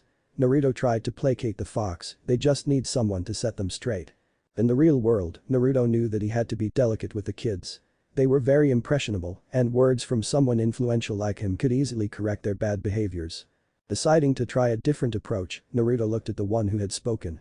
Tell me, kid, are you a racist? The crowd gasped at the question. While there was nothing inherently wrong with it, it was certainly unusual to ask a child. The bad-eared kid recoiled in shock. What? Of course not. He was not a racist. And why not? Naruto pressed. Because it's wrong to discriminate against people for things out of their control. The kid's eyes widened further as he realized the irony of his own words. He stared at the ground, confused. Even his friends were looking down in shame. Do you see now? Naruto began, making the crowd go silent. Quirk or no quirk, everyone is still human, you know. It's wrong to persecute one category for something out of their control, isn't it? The logic was simple but irrefutable. The kids realized their mistake, along with many secret bigots in the crowd. The bullies quickly apologized to the boy and were about to leave when Naruto stopped them. Tell me, kids, why were you picking on him? The three looked at each other, unsure of whether or not to answer. Finally, one blonde boy spoke. Because he's weak. Deciding to humor them, Naruto nodded along. And do you want to become heroes? At this question, the boys gained some fire. Yeah. It was to be expected, Naruto thought. Most young kids had dreams of becoming heroes. Grinning at his genius, Naruto went in for the finisher. Then aren't heroes supposed to protect the weak? The bullies were stumped. Well that is they had no answer for him. Their worldview was shattered and they didn't know how to react. They'd always hated people without quirks, but now it all just seemed meaningless. Why don't you kids go home and think about it, okay? He smiled gently, ushering the kids away. And be nicer from now, you hear? Naruto could see that he'd had an effect on them and he hoped that they would turn out better in the future. Yes, Mr. Maelstrom.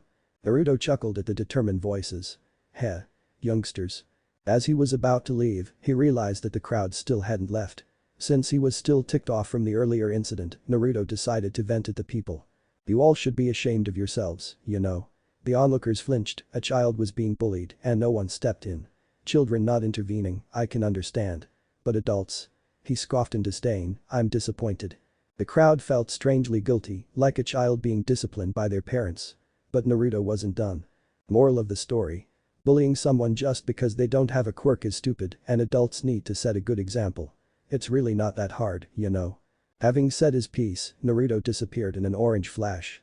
However, what he said was not without consequence. When the No.3 hero says something, people listen. Often blindly. Another speech by Naruto would end up bringing about positive change in the society. And he didn't even know it. The shadow clone walked alone in the night. It was hidden under many protective seals, in addition to Jiraiya's invisibility jutsu. In short, it was virtually undetectable. And this clone had a mission to complete, one it was very close to achieving. All for one, I'm close. And you're not going to like what happens when I find you. Train me. Naruto quirked an eyebrow at his son, who had entered the living room. It was a weekday, and Ray had gone to Inko's to pass the time. Naruto was watching Toya at home. Even though there were no days off for a hero, it was different for Naruto. He always left an extremely strong and durable clone in the office, so he could take a leave whenever he wanted. Ah, the wonders of Fuinjutsu. Now that they were about to be parents a second time, the clone idea had proven to be a blessing in disguise. Now he could be with Ray-chan as much as he wanted. Looking down at his son, Naruto observed that Toya had already donned the robe which they used at their family dojo. An even more overpowered version of Ray's necklace was on his neck in a cool red and black color, which were the boy's favorites. Tell me, Toya, why do you want to be a hero? Naruto was invested in the answer, as it would decide the course of Toya's career. So that I can protect you and mom and my little sister. Toya pumped a tiny fist into the air, grinning brightly. Ever since Toya had found out that he would be a big brother, the little Redeed was over the moon. Initially, he was a bit sad that he wasn't getting as much attention from his parents anymore because they were focusing on his sister. But that all changed when Naruto took him aside and had a chat with him. He told Toya about his new role and what that would entail. And that he and Ray would always love their son. There would just be a new addition to their little family. Well said, son. Let's get started. Naruto smiled and extended an arm to his son, leading him to the dojo. Their dojo was a simple room that Naruto and Ray would use to spar often. It was by no means able to withstand any sort of ninjutsu, and Naruto had a separate sealed room for that practice. Standing on the padded floor, Naruto began his instruction. First, let's see what quirk you have. You certainly have a quirk, as confirmed by a doctor. We just have to find out what it is. He finished, making Toya nod. Naruto pointed towards a training dummy in the corner. Now, just focus on hitting that dummy. We'll see what happens, okay? Okay, Dad. Toya closed his eyes and concentrated, hoping for something, anything to emerge. He tried punching, kicking, making anime poses, but nothing was happening. His efforts went on for about half an hour, but still yielded no results. Toya looked behind, only to find his father staring blankly ahead at him, as if waiting for something to happen. This led to fear blooming in the little boy's mind. What if he didn't have a strong quirk? What if it wasn't useful in any way? What if he couldn't become a hero? He didn't want to think about it, but Toya was afraid. He was 4, but he was also very smart. The boy had seen people praise him, saying that the son of 2 heroes was destined to achieve great things. What if he couldn't live up to the expectations placed on him? Would his parents be disappointed? His parents were very caring and they loved him a lot. But would they still love him if he turned out to be weak? No. Impossible. He didn't want his parents to be mad at him. All he wanted to do was protect his family, nothing else. But if he had a weak quirk, that would be difficult. While all these thoughts were running through his mind, Toya's arms started trembling and small tears started pouring from his eyes. He was but a 4-year-old child, after all. The thought of being hated by his parents led him to drop his hands and start sniffling in sadness. Naruto, who was observing his child, got alarmed at seeing him cry. Without wasting a second, he was beside Toya, wrapping the small boy in his arms. Toya. What happened? He gently asked, taking care not to excite him further. After being enveloped in his father's embrace, the dam broke. I'm sorry, Dad. He hiccuped, clutching Naruto's shirt tightly. I have a weak quirk, don't I? Please don't hate me. I'm sorry. Toya started sobbing in Naruto's arms, unable to even speak. Shhh, Naruto soothed, stroking his son's back, it's alright. I could never hate you, buddy. He stayed like that for a few minutes, comforting his distraught son. Why's he so sad? It's only been a few minutes. It's the weight of expectation, brat. Everywhere the boy goes, from the market to the school, he has been told that he will be excellent. He got the impression that he must be the best and nothing else would suffice. Now, he's afraid that you might resent him if he isn't. That's stupid. I'm not like Sasuke's. Hinata's or Gaara's douchebag dads, you know. Now that he thought about it, most shinobi really needed parenting classes, with how many of them were crappy dads and moms. Make sure you tell that to your son, idiot. Kurama huffed and went to sleep. This loser was going to be the death of him one day. Naruto looked down at his son, who was sniffling quietly in his lap. A light bulb went off in his head as he thought about how to make Toya feel better.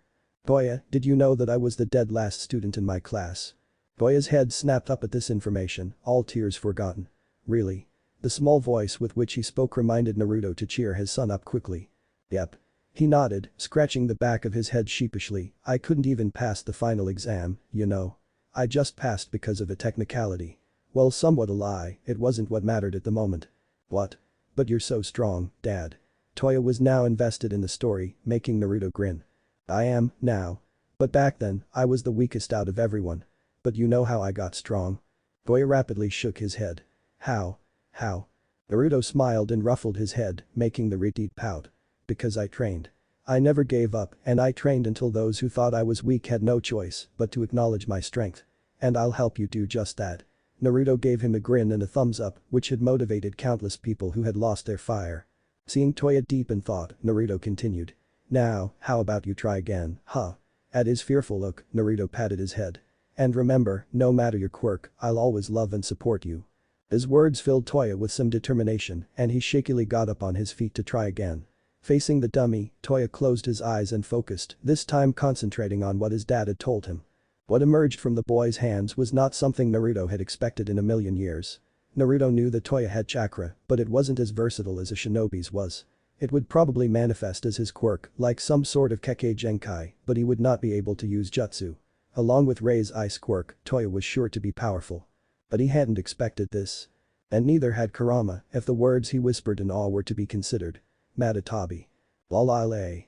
The voice came from Rei, who was singing happily as she made dinner for herself and Naruto. Toya had awoken his quirk, which had left him so tired that he had conked out. She still couldn't believe it. Her baby boy had such a powerful quirk. Naruto called it cremation, which was too dark of a name for her cute little Toya's quirk. Granted, it was a fearsome fire with an electric blue color and scorching high temperature, but the name was still too much. I still prefer two-tailed kitty's friendship beam, Rei grumbled while stirring the pot of soup. Her suggestion had been immediately shot down by both her husband and son for being too cutesy and not cool enough. HMPH. Boys. Try telling Matatabi that, Ray-chan. Ray jumped in surprise at the voice and looked to her left to see Naruto sitting on a chair. He wasn't doing anything special, just staring at her with a dreamy look on his face. The intensity of his gaze made Ray's cheeks pink a little, but she tried to push it down. How long have you been there? Ray pointed the spatula accusingly at him. Since you started cooking. Naruto replied cheekily. And you were just staring at me? There isn't a more gorgeous view on the planet, sweetie. Naruto gave her a flirty wink, which made her blush prettily. And it just got even better. He gushed while cupping his cheeks and swaying in place. CUT. You don't tease me, Ray muttered shyly as she tucked her hair behind her ear and stirred the soup. Her heart was skipping beats left and right at her husband's sweet words. But I'm not teasing, you know. Why else would I be swooning over you for the past half hour? Naruto blurted out, making his wife flush even further. Even though he was praising her so much, Ray wasn't convinced. You're just saying that. Maybe it would be true when I wasn't pregnant, but I'm so fat right now. She looked away from him, self-consciously trying to hide herself. She squeaked when two big arms wrapped around her waist from behind and Naruto's head rested on top of hers. Did someone call my dear wife fat? He absolutely growled, if so, please point me in their direction. His voice was so deep and possessive, which made Ray shiver pleasantly. She smiled as she eased into his embrace and closed her eyes in peace. You flatter her. Seeing that she still wasn't convinced, Naruto decided to try another approach. He switched off the stove and guided Ray to the table.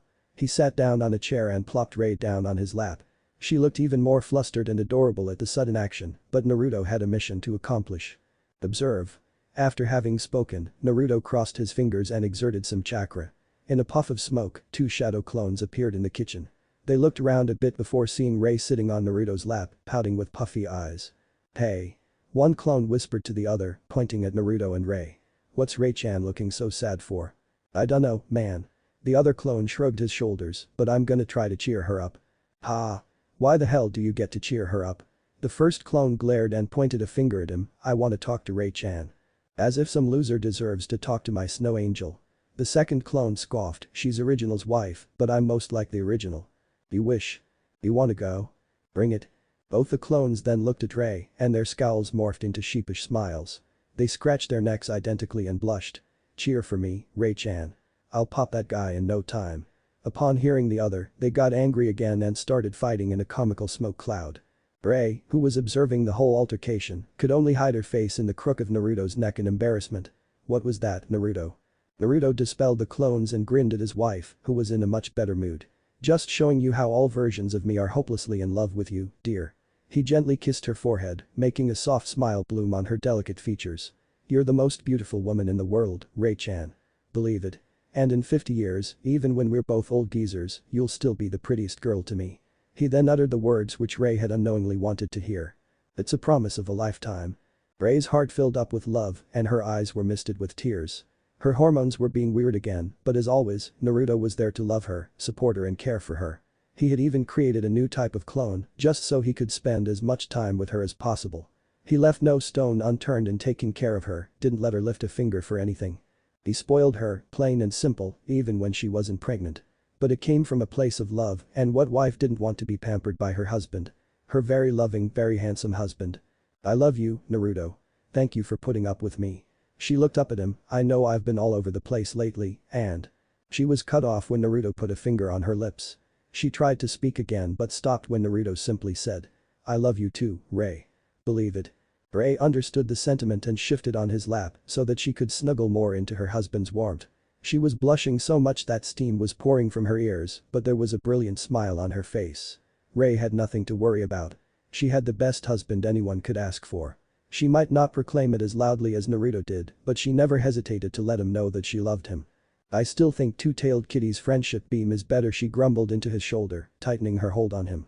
Naruto just laughed, glad that he had managed to cheer his wife up. When she was happy and smiling, all was right with the world.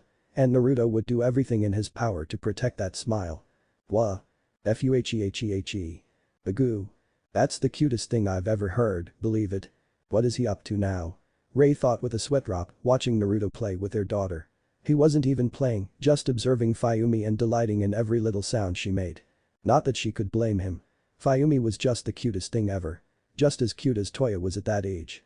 But seeing Fayumi swaddled up in her cradle, a tuft of white and red hair on her tiny head, smiling and clapping her hands gleefully at the rattle Naruto was waving around, had Rei convinced that there was no cuter sight to be found. Her giggles emphasized the whisker marks on her cheeks, which made Fayumi look even more like a kitten. Ever since Fayumi was born, Naruto's behavior had not changed at all. He still rarely went to work, only sending one of his overpowered clones in his place. He still spent lots of time with Rei and helped her take care of both their kids. And unlike most families, he managed to somehow give equal time and attention to Toya as well, so that their son didn't feel neglected. If it weren't for shadow clones, Rei would have wondered how Naruto could multitask so much. Speaking of Toya, Rei mused, looking around for her son. While they had taken special care to make sure Toya got all the attention he could want, the fact of the matter was that there was a new toddler in the house. Many older siblings often got jealous of the younger child as a result, and they were justified in their thoughts. Ayumi-chan is so cute. Toya's voice from near Naruto snapped Rei out of her thoughts. She turned around, only to find the very son she was worried about. Toya was on the opposite side of Fayumi's cradle, waving a smaller rattle of his own with a cheeky grin on his face. It was almost as if he and Naruto were having a contest about who could capture Fayumi's interest. Fayumi-chan, look here. My rattle is light blue. Toya tried, shaking said rattle for emphasis. His was a relatively simple blue color, with kittens drawn over it. PSSHHH. Naruto scoffed, what's with that old-fashioned rattle? Mine is clearly better. He boasted, shaking around his orange rattle. It looked very soft and had doodles of foxes all over it. This is the Kurama edition Foxy Fluffy Plushie Supreme. Naruto shook the fancy toy, prompting it to give a cute squeak of "Huo. I am Kuwayama." It's Kurama, you monkey. Call me Kuwayama again and face my wrath. Naruto gained a tick mark at Kurama's expected grumpiness. Oi, idiot. Do you want to be Fayumi-chan's favorite fox or not? DRRRR. I'll allow it. For now. Kurama gritted out, having lost the argument before it even began. The business of humans did not concern him. What did it matter if the smaller human got his name wrong? He would allow it, as he didn't care what Naruto's daughter called him. As long as she knew, like all others, the unrivaled majesty of the great Kyuubi. Fayumi, in the meanwhile, found Naruto's rattle to be more interesting. She grasped at it with her tiny fingers, making it give another Kuwayama squeak. Upon hearing the cute voice, the toddler burst into giggles while shaking the rattle as hard as she could. Toya looked on with a pout on his face. Naruto wanted to call the fox out on being a tsundere, but refrained from doing it. It would just send Kurama down a spiral into denial, which did no good to anyone. Naruto was happy just knowing that the big fox cared for his family, even if he had a hard time showing it. Now, as he played with his adorable daughter, Naruto was thankful that Kurama had his back through thick and thin. Durable use Naruto clone extraordinaire number 1 was not amused. He was angry for several reasons. Firstly, because the original left him with agency work while the lucky bugger got to spend time with Rei-chan and the kids. Secondly, because Naruto had purposely named him so that his initials spelt DUNCE number 1. Worst boss ever, believe it. But the primary and most recent cause of his annoyance, paperwork. More accurately, paperwork with the Hero Public Safety Commission, which he was so looking forward to. They were the most stuffy, snobby, arrogant people he had ever met. Those stooges liked to act all high and mighty, as if they were above the heroes they regulated. Suffice to say, Naruto almost always got into a fight with anyone stupid enough to bother him whenever he was in their HQ.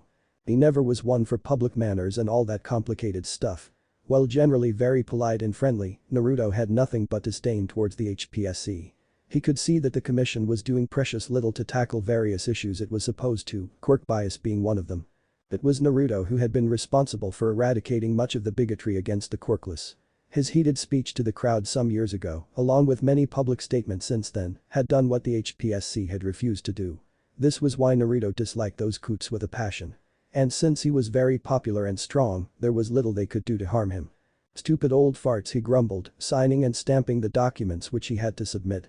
Naruto then pressed a button on the intercom and called out, "Kaina, please come in for a moment." After a few moments, the door to his cabin opened, revealing a girl with pink and violet hair. "You called, sensei?" she asked, stepping into his office. This was Kaina Tsutsumi Aka Lady Nagant, his intern. Naruto had scouted her from her school, finding her heroic spirit to be admirable. She originally wanted to work in the HPSC, but an offer from the No. 3 hero was a much sweeter deal. She was very kind and had a genuine desire to do good in the world. True heroic drive like hers was a rarity to come across nowadays, so Naruto had scouted her the first chance he could. "Yes, can you file these documents for me?"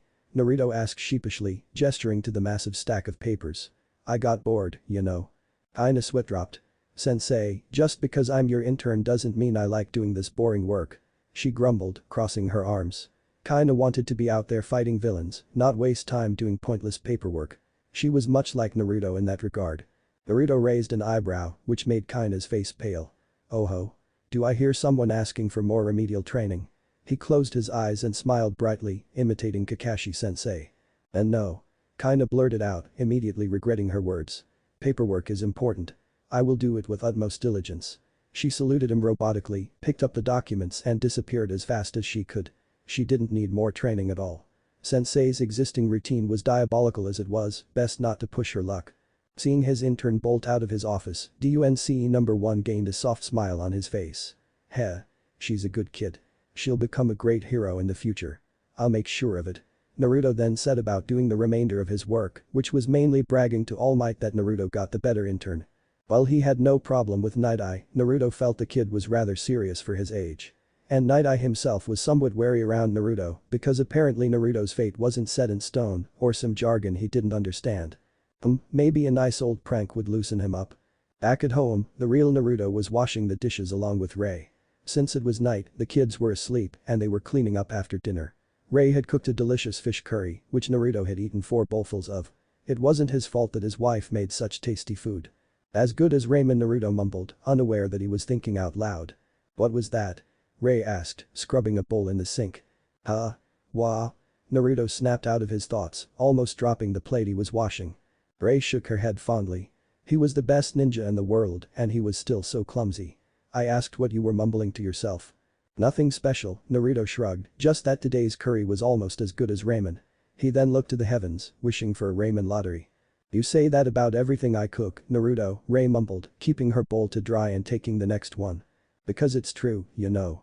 Naruto argued, but Ray didn't look convinced. Seriously. Everything I cook can't be as good as ramen, Naruto. What would be special about ramen then? It's good because you make it. Ray looked at him, only to find him staring out the window. But this time, he wasn't in happy ramen land, she could tell. He seemed reflective, as if he was mulling over something. So, Ray set down the bowl and went next to him. What do you mean? Naruto wrapped an arm around his wife's shoulder and brought her closer to him. She was used to his gestures, so she just eased into it. It's not the food itself that matters, Ray-chan. I can buy ramen anywhere. It's who makes it that matters. When Ray still seemed confused, Naruto went on. I can count all the people who have ever cooked for me on one hand. Ray's eyes widened in realization, but Naruto wasn't done. The Ichirokas, Hirosenin, Hinata, Sakura-chan and you. That's it. Naruto smiled sadly, still staring out the window. There was the one time when Yamato Taichu grew an apple for me, but you get my point. The food you cook for me, with such love and care, will always be the most delicious to me, believe it. No matter what the dish is. After hearing his reasoning, Ray was speechless and settled for simply comforting him by giving him a warm hug. She smiled when his arms enveloped her waist, snuggling deeper into his embrace. Still, she felt so bad for his childhood. He had been through so much, but he still managed to be the most loving and caring person she had met. Even though Naruto had moved on from his childhood, Ray was amazed at his determination. I love you. She said bluntly. There was no reason to be shy or mince words. It was the truth, so she said it. B.A.? Naruto looked at her, a slight tint of pink on his cheeks. Where did this come from? When Ray sprung such proclamations of love on him, Naruto stood no chance at all. Ray saw his expression and knew that she had struck gold. Oh. Are you blushing? Could it be that Mr. Romantic can't handle his wife telling him that she loves him? Oh oi. Naruto withdrew from the embrace and pointed a finger at her. Stop that. Stop what? Ray giggled, stop saying that I love you. She was enjoying this a lot. Usually, Naruto was the one teasing her until she melted into a puddle, and now she was returning the favor. Ooh, Naruto covered his face with his palms, hoping that this teasing would end soon. I love my darling husband so much. Ray egged him on, delighting in how cute he looked when blushing. She also told him that, which added more to said blushing. Pathetic. Kurama piped in, though he sounded strangely motivated. What now, stupid fox? Are you gonna tell me what an embarrassment I am? Naruto had expected another crude dismissal, but none came from the fox. You're the hero of the shinobi world. My father's successor. Are you going to lose here? Kurama bellowed, which made Naruto gain some of his fire back. Stand tall and fight. Uzumaki Naruto. Kurama was speaking with the same intensity as he did against Madara, which was a little weird, to be honest. You know what, you're right. I'm not going to let this get me down, believe it. Naruto declared vehemently. If this was a competition about who was more romantic, there was no way he could lose. He was the #1 unpredictable ninja, believe it. I love you more. Kurama face planted within Naruto's mind, all signs of bravado washed away. This is the best you can come up with. Can you do anything but fight, you musclehead? Wait for it, you know. And truly enough, Naruto's extremely plain retort had worked wonders. Ray blushed. And no, I love you more. She stomped her foot in the ground, pouting at him. Ray didn't understand how a simple proclamation of love could have this effect on her, but it did. Love worked in mysterious ways. After hearing Ray's reply, Naruto gained a determined glint in his eyes. She didn't know who she was messing with and he was going to show her. Toya was thirsty. He had played with Fayumi-chan for hours until they both were tired and went to bed. Toya wanted to play some more, but mom told him to sleep. And when mom told you something, you listened. Even dad was scared of mom.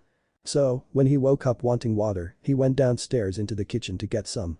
Maybe he could sneak a couple of cookies if there was no one there. That was actually the real reason he came all the way to the kitchen, as his room already had a water bottle. The cookies were good, so Toya liked cookies. He was not prepared to find both his parents in the kitchen, washing the dishes. Toya decided to wait till they left to eat some cookies, drink water. And go back to bed. I love you more. No, I love you more. I love you to the moon and back. I love you more than Raymond. Toya groaned. Not this again. Well, it looked like his parents were fighting, with their foreheads touching and them glaring at each other. Toya knew better. It was simply their competition to see who loved the other more. It was so common that Toya did not react to the incident, long since used to it. What he needed to do, however, was escape. If either one of his parents saw him, Toya would be dragged into the fight as a judge to decide the winner. He loved both mom and dad the same, so he always said so, which resulted in them forgetting their fight and squealing at how cute their son was. While he usually enjoyed the attention, Toya was sleepy, thirsty and wanted cookies. I can eat cookies tomorrow. I have to sneak out first. But that thought in his small mind, Toya vanished into the night, never to be seen until breakfast the next day. In an unassuming alleyway in Musatafu, All For One plotted to further his agenda. He was free to run his network from here, hidden in the shadows. This warehouse was bought under layers upon layers of shell companies, each of which were owned by his subordinates. No one had the resources to get to the root of his deceit because no one suspected a thing. All For One was alone in the hideout, save for a few henchmen to guard him, not that he needed it. Dr. Kaidai was away in his lab, working on the latest experiment to have tickled his fancy. Gigantomachia was sleeping in hiding, ready to answer should he be summoned. But they were the last things on his mind. Only one thing occupied Shigaraki's mind, much like it always had. One for all. His weak little brother's quirk, the only one he hadn't managed to steal. He had killed the last wielder himself, a woman named Shimura. However, she had managed to pass on the quirk and her knowledge to her successor before she died. That vermin, All Might. Shigaraki sneered in disgust. How he loathed that man. Him and his insufferable smile, never breaking in the face of adversity. Even when the two had faced last, All Might had shown no fear. All For One sometimes wondered. Which of them would win in a fight? It is of no matter, he schemed, I will have one for all for myself. I can use All Might's friends, his teacher or even his sidekick for my ends. A wicked grin bloomed on his face as a plan formed in his mind. Oh yes, this will do just fine. If it all goes well, I will have that which has eluded my sight for years. One for all, once and for all. Thunk. What was that? All For One looked around to find the source of the sound, only to see a peculiar knife embedded in his desk. However, he had no time to do much other than wonder where the blade had come from. Arg. A flash of orange light burst through the room, temporarily blinding Shigaraki. Not caught off guard for too long, he immediately activated his sonar quirk. If he couldn't see his assailant, he would sense them out. He extended his senses and found the attacker in an instant. From the way his sound reflected, the attacker was a well-built tall male human. Even though Shigaraki had managed to sense the attacker, there was just one problem. He's right behind me. All For One turned around in an instant, his hand blurring forward to steal the quirk of whoever had attacked him. Only for his hand to be caught mid-air by a faster, stronger hand. It had been about 3 seconds since the attack began, and Shigaraki could now see the identity of his assailant. Maelstrom. Naruto remained expressionless as he held on to All For One's hand. Now faced with the worst evil in the modern world, a singular thought ran through his mind. This guy's kinda weak, isn't he? He was disappointed with how easily Naruto had managed to catch his arm. To be honest, he had been expecting more strength from All For One. Naruto. Do not waste time on needless thoughts. You have a golden chance. Use it. Naruto nodded mentally, knowing exactly what Kurama was referring to. Since learning the Hurration from his father's knife, there was really no fun in fights anymore. Once he managed to touch the opponent, the fight was as good as over. And that was exactly what was happening now. All he had to do was mark this old geezer, and that was that. He is stronger than I expected. All for one thought, his hands still locked in Naruto's. I need to exact some insurance. Since both of them were top-class fighters and strategists, all these thoughts took place within a second. Now, both adversaries executed their respective plans. In the very next instant, two separate events took place. Black lines crawled up All for One's arm, only to disappear before he could see what they were. At the same time, ominous red tendrils crept up Naruto's own arm, disappearing into his form shortly after. All for One activated two of his quirks, a poison and an electric quirk. Since this hero was in contact with his arm, all it would take was a few seconds until he died. Shigaraki smirked, waiting for the moment when this fool would drop dead at his feet. However, such a moment never came. I'll say this once, Naruto spoke, looking at All for One with a piercing gaze. Surrender. Even though the mysterious failure of his quirks had confused him, All for One was still a man with an astronomical ego. Surrender? To small fry like you? Never. He grinned darkly, hoping to intimidate the man, all the while preparing multiple other quirks to activate. Well, I tried, you know. Naruto sighed, as a blue orb started forming in his other hand. Your efforts are in vain, for I am. Buiton. Rasen Shuriken. Ray-chan, I'm home. Naruto greeted as he entered the house, taking off his shoes in the entryway. In the living room. Following the sound of her voice, Naruto went into the living room. Ray was sitting by herself, staring out at the moon from their window. It was late at night, so the kids were already asleep. But that thought wasn't even on Naruto's mind. All he could think of at the moment was his wife. She was in a white evening gown, looking absolutely mesmerizing while shrouded in the moonlight. So beautiful, Naruto whispered unconsciously, unaware that Ray could hear him. Thanks, honey. Ray's cheeks pinked as she looked away, amazed at how she still got butterflies in her stomach after one sentence from her husband. She was expecting more teasing to follow, but when she looked towards Naruto, he was staring out the window as well with a pensive look on his face. Realization dawned on her face as she realized where Naruto was returning from. Without saying a word, she moved closer to him and wrapped him in a tender embrace. What happened, dear? Naruto shuddered in her embrace, closing his eyes tightly. I killed him. He gritted out, clenching his fists. However evil All for One might have been, Naruto never liked killing anyone, ever. Even though he was a shinobi, he had sworn to forge his own path, his own nindo. But, he acknowledged that some people needed to die. That didn't mean he liked it, though. Ray squeezed him tighter, her heart hurting just as much as Naruto's was. She loved him more than life itself, and seeing him in so much pain brought tears to her eyes. Was it a tough fight? She whispered, hoping to make Naruto communicate with her. Heh. Naruto scoffed tiredly, leaning into her warmth. Once I touched him, I applied a quirk suppression seal immediately. He was just a normal human after that. One Rasen Shuriken was all it took. The quirk suppression seal was exactly as it sounded. Much like the 5-point sealing sealed one's chakra flow, this new jutsu sealed one's quirk. And because Naruto was the only one in the world who could use chakra, there was no one to release the seals. Eh? Ray was confused. That was all it took. He didn't retaliate or put up a fight. Ray was extremely shocked to hear this. The most powerful person in the world other than her husband died so easily. Something seemed amiss. This was too good to be true. There was some weird red energy here released just before I placed the seal, but I don't know what it was. He was probably just trying to activate a quirk. Naruto shrugged. He was never one to beat himself up with negative thoughts, so he was already going back to his usual self. Are you absolutely sure? Ray pressed. Of course, you know. Naruto grinned brightly. Now enough of this depressing stuff.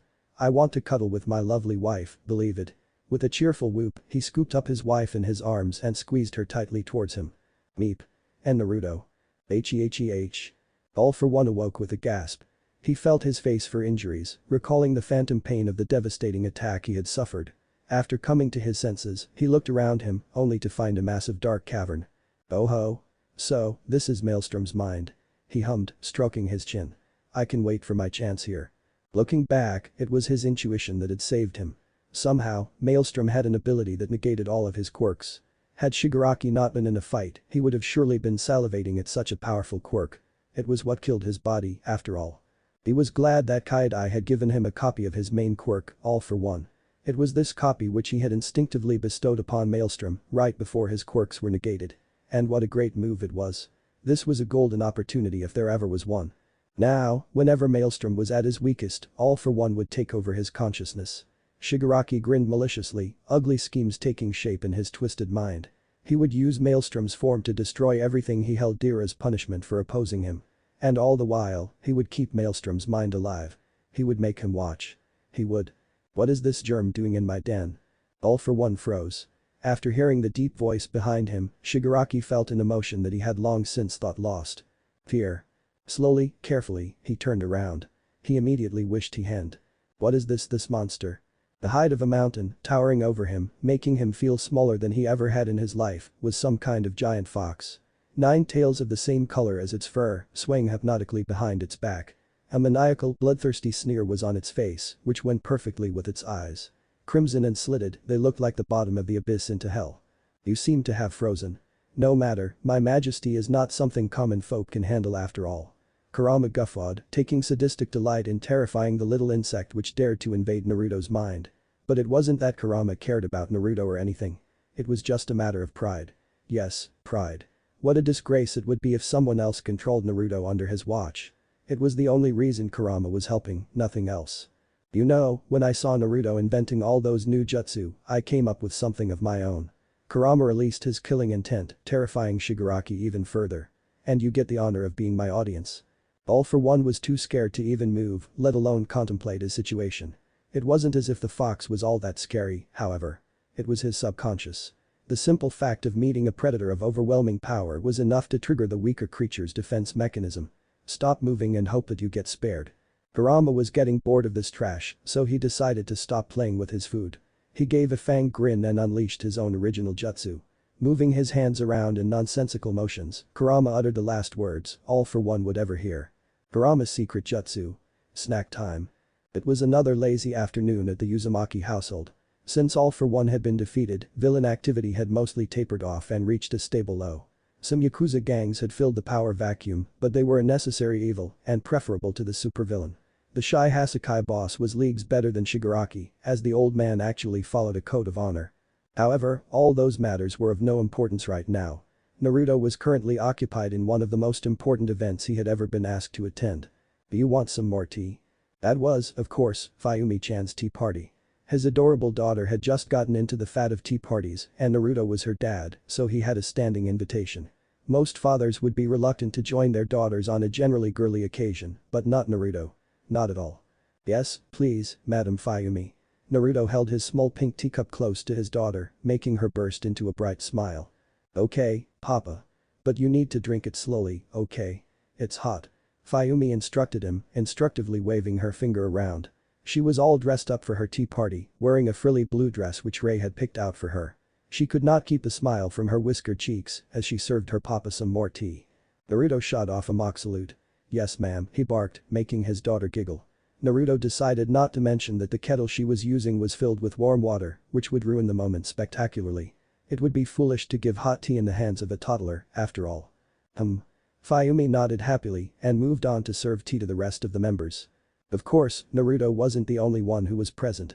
Fayumi had no shortage of people who doted on her, even when Ray was out on patrol. The current quorum of the tea party was Naruto Uzumaki. Age 30. Emotional state happy that his daughter was happy. Taibi Kurama, Naruto had managed to get the fox to appear in the real world, albeit in mini size. Age. Emotional state secretly happy to be included, but too much of it tsundere to admit it. Toya Uzumaki. Age 9. Emotional state pouting, wants his sister to serve him tea. Fayumi Uzumaki. Age 5. Emotional state happy that Papa, Uncle Kurama and her brothers are at her tea party. Shoto Uzumaki. Age 0.5. Emotional state bored, wants to sleep. Doesn't understand why everyone is doing whatever they are. Here, Ani-chan, have some tea. Fayumi chirped, scuttling around the table to serve some imaginary tea to her big brother. Toya's face absolutely lit up in happiness. Oh yeah. Make sure to fill the cup, Fayumi. While it is true that some older siblings resent their younger ones, Toya wasn't Naruto's son for nothing. Fayumi was already very important to the young boy, just like all his family. They were Uzumaki, and family was everything. No cheating, Ani-chan. Fayumi stuck her tongue out, making Toya pout harder. Papa will be sad if I give you more tea than him, you know. Naruto gasped. What an angelic daughter I have. He looked up to the heavens, thanking them for the blessing that was Fayumi. A mysterious light shone on him from the ceiling, as if the heavens themselves had acknowledged his words. Toya was getting more irritated. PSST. He whispered, making his sister tilt her head cutely. He isn't looking. Gimme some more tea. Toya wondered why he cared about the imaginary tea so much, but he just wanted to be Fayumi's favorite. More than his old man, at least. Nope. Came the sing-songy reply. Please. But alas, Fayumi had already proceeded to serve tea to the next member. There has to be enough left for everyone else, Ani-chan. She glared at Toya, who promptly shut up and sat quietly in his seat. Uncle Kurama, tea. Fayumi offered her kettle, looking up at the fox. Since Kurama was about as tall as a giant wolf, Fayumi had to tilt her head nearly 90 degrees to look at him. Kurama scoffed. Gee. I don't care for these idiotic customs. He sniffed arrogantly. Naruto snickered from beside him. Then why are you sitting in a princess chair while holding a teacup, eh? Silence, brat. I merely wanted to see what the fuss was about and am disappointed as expected. Kurama's loud and deep voice had the effect of startling Fayumi, who stepped back a bit in shock. She clutched her tiny kettle to herself, unshed tears appearing in her blue eyes. Why you don't want the tea? She whispered, bottom lip trembling in sadness. Instant kill. Kurama had told Naruto to go and die many times when they were enemies and he had been forgiven for it. However, Kurama never regretted anything he'd spoken. Until now. Seeing the small monkey almost cry due to his words, Kurama felt like crap. Father would be disappointed in him and he had to fix this now. I am sorry, Kurama grunted with a monumental effort, ignoring Naruto, who had just spit out his tea. I was too harsh. Could I get some tea? It was the first time the great Kyuubi had asked something from a human. That showed the amount of growth Kurama had undergone. The only person he'd ever apologized to was Naruto, for obvious reasons. The fact that he was now apologizing again. Naruto coughed in surprise, his eyes wider than Sakura's forehead. What the fudge did I just hear? Am I in Itachi's ninjutsu again? Even if Naruto was surprised, he had to use age-appropriate language in front of his kids. Ray would be so angry if his kids suddenly learned swear words and started cussing at everyone they met. Ayumi's mood did a complete 180 after hearing the apology. Sure. She chirped and moved to pour some tea for Kurama. Give him the cup. Alright. The nine-tailed fox held his pink teacup closer so that he could receive some imaginary tea. This is embarrassing, but I don't mind this piece of fullness he'd eat anyone who found out about this. Ayumi then poured some water into Kurama's cup, earning a grunt of gratitude in return. She smiled brightly at the fox. Enjoy your tea. Oh man, my princess is so cute. Naruto cheered, delicately sipping his warm water. Isn't that right, Shoto-chan? He looked towards his youngest son, who was sitting in a high chair to Naruto's right. Shoto looked sleepily back at him. Since Shoto was 6 months old, looking was all he could really do. He raised one of his pudgy arms and then put it back down slowly. Yeah, I agree. Naruto nodded vehemently, not knowing what he was agreeing to. His son was a very quiet child, but his eyes told Naruto all he needed to know. And they told him that Shoto was sleepy. It was getting pretty late in the evening, so Naruto decided to wrap up the tea party so that the kids could get something to eat and Shoto could sleep. Naruto. Said Shinobi looked up from his work to see a serious Kurama. Yeah, what is it? They were in his mindscape and Naruto was working on new sealing techniques with Kurama's help. They had a lot of fun at the tea party and Naruto was catching up on some few ninjutsu. You know very well of what I speak. Kurama rumbled, why do you hide? Hearing the fox's words, Naruto grew pensive. His eyes lost some of their shine, as if under great weight. Sighing deeply, Naruto closed the scroll he was working on. He looked up at Kurama, who was still concernedly gazing at him. I'm not sure, you know. How do I even begin to deal with this? The reason for Naruto's turmoil was simple and logical. If a person of Naruto's mind is given the tools and knowledge of sealing arts after being torn away from his home, there can only be one feasible outcome. Are you going to try that method you stumbled upon? Kurama was referring to an accidental discovery that Naruto had made while modifying the Hiraishin jutsu. With his knowledge clubbed with Kurama's, he had found that he could still sense some old kunai of his dad's. There was only one issue. Naruto had only one old kunai, as the rest were newer ones of his own design. This discovery meant that Naruto was sensing the kunai left behind in the elemental nations, his own home. Once Naruto had discovered this, he immediately stopped developing the Hiraishin further. The current version was good enough and he didn't want to entertain the possibility that he could maybe go back to his home. If he put his mind to it, Naruto was sure that he could work out a formula and travel to one of the old kunai. He could return to his old home and meet with all his precious people. And if he were single and stupider, Naruto would have done it. However, that wasn't the case anymore. He was happily married to the love of his life and he had 3 beautiful children to take care of. He could never abandon them merely for a chance of returning home. Was the passage of time the same in both worlds? Had all his loved ones already passed? If he went there, could he come back? Would he even survive the trip? And most important, did they even win the war? If Kagaya had thrown him out, could the others even survive? He had no answer to any of these questions. And Naruto was not so stubborn as to gamble everything he had built here on a faint chance of returning home. Being a husband and a father was more important to him than being Hokage. If there even was a village to lead anymore. If my past self even entertained such a thought, it would be the highest form of betrayal to myself and everything I stood for. Naruto chuckled sardonically to himself. Even though he knew what was best, it was still hard to abandon all hope of ever being Hokage, the sole motivation which kept him alive during his childhood. He had promised himself that we would become Hokage, and promises were the core of his belief system. It was a conscious choice, but it needed to be done. Even if they were all dead, he didn't know for sure. And if he didn't try his absolute best, he was breaking his promise. The clone didn't have enough chakra or durability for it to survive whatever was out there, and even if the clone could reach, Naruto was unsure as to what he would do if everyone was alive. And he was pretty sure that memories didn't transfer over dimensions because he had not felt any of his clones during the war when he was cast away. Kurama, Naruto looked down, his fists clenched. Am I making the right choice? The sheer vulnerability in his voice was staggering, and only his family would ever be trusted with this side of him. Kurama responded seriously, without a hint of mockery. Yes. Let go of the past, Naruto. You have a loving family, which your old world never gave you. Do not forsake them on a mere fantasy. Everyone is probably dead anyway. Yeah, you're right. Naruto whispered as he began fading out of the mindscape. Kurama was not convinced. I sense a but. Naruto gazed at the fox, looking more defeated than he'd been while fighting Obito. A sad smile was on his face. I broke a promise for the first time, Kurama.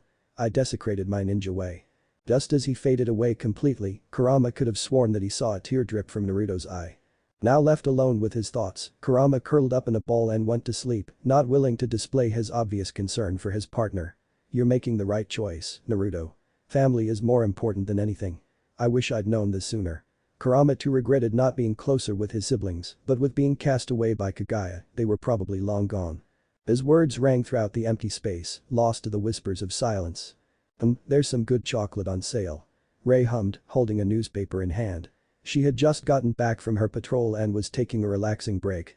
Which mostly included reading product ads and then going on a shopping date with Naruto to buy said products. We'll get Raymond on the way back. He'll love that. Ray giggled as she set the paper down and tied her hair into a ponytail. Just as she was about to call Naruto for coffee, the door to the living room slid open. Oh hey, honey, what happened, Naruto?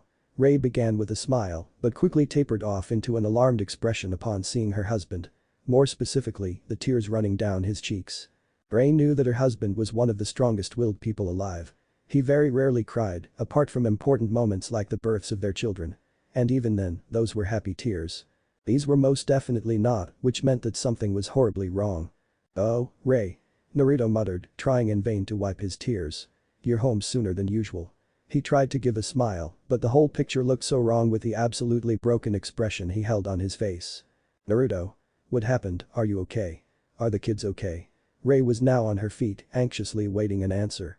He didn't even call me Ray-chan. What is going on? Relax, Ray. The kids are fine, you know. Naruto grinned as best he could and sat down on the couch. He pulled Ray down next to him, who was visibly relieved that the kids were unharmed. Ray sat down next to Naruto and grasped his hand in hers. And you? Are you alright? The concern in Ray's voice almost broke him, but Naruto could not relent here. If Ray found out about his discovery, she would be the fantastic supportive wife she is and push him to take the leap. And he couldn't put her through any more pain if the trip failed. I'm fine, you know. Ray sighed in irritation, knowing that Naruto was going to be stubborn about this. Well, she wasn't his wife for nothing. Something was hurting her husband and she was going to find out what it was. She pulled Naruto's head onto her lap, making him squeak in surprise. Once he was comfortable, Ray started to softly stroke his hair, just how he liked it. She hummed a soothing melody, which made Naruto visibly relax in her arms. Dear, would you please tell me what's wrong? My heart breaks to see you like this. Ray pleaded with him, hoping that he would confide in her. She really was feeling distraught over the state Naruto was in. Naruto closed his eyes to stop the fresh onslaught of tears. Great. He had hurt his wife now. He broke his word, hurt his family and left his loved ones to an unknown fate when he could have gone back just so he could selfishly enjoy a happy life with his family. He was a complete failure, an utter disappointment. He could imagine his precious people looking at him from above if they were really dead. You left us, Naruto. You left us to die. Selfish. HMPH. For all your talk, you abandoned your village in the end, dope. You broke your promise. Monster. Naruto, please. Don't you trust me? Ray was wondering why he wasn't telling her. Had he become so distant from her as to not tell her what had brought him to tears? They always shared everything with each other. She didn't entertain that depressing thought any further. No, I can't tell you. Please don't push it anymore. Naruto thought to himself as he began to visibly tremble on Ray's lap. However, he couldn't say this out loud as it would hurt Ray a lot and he knew it. He would die before he did that. Seeing as Naruto was this close to telling her, Ray pulled on with her words. It might be an invasion of privacy, but her husband was in pain and she was going to fix it. I love you, Naruto.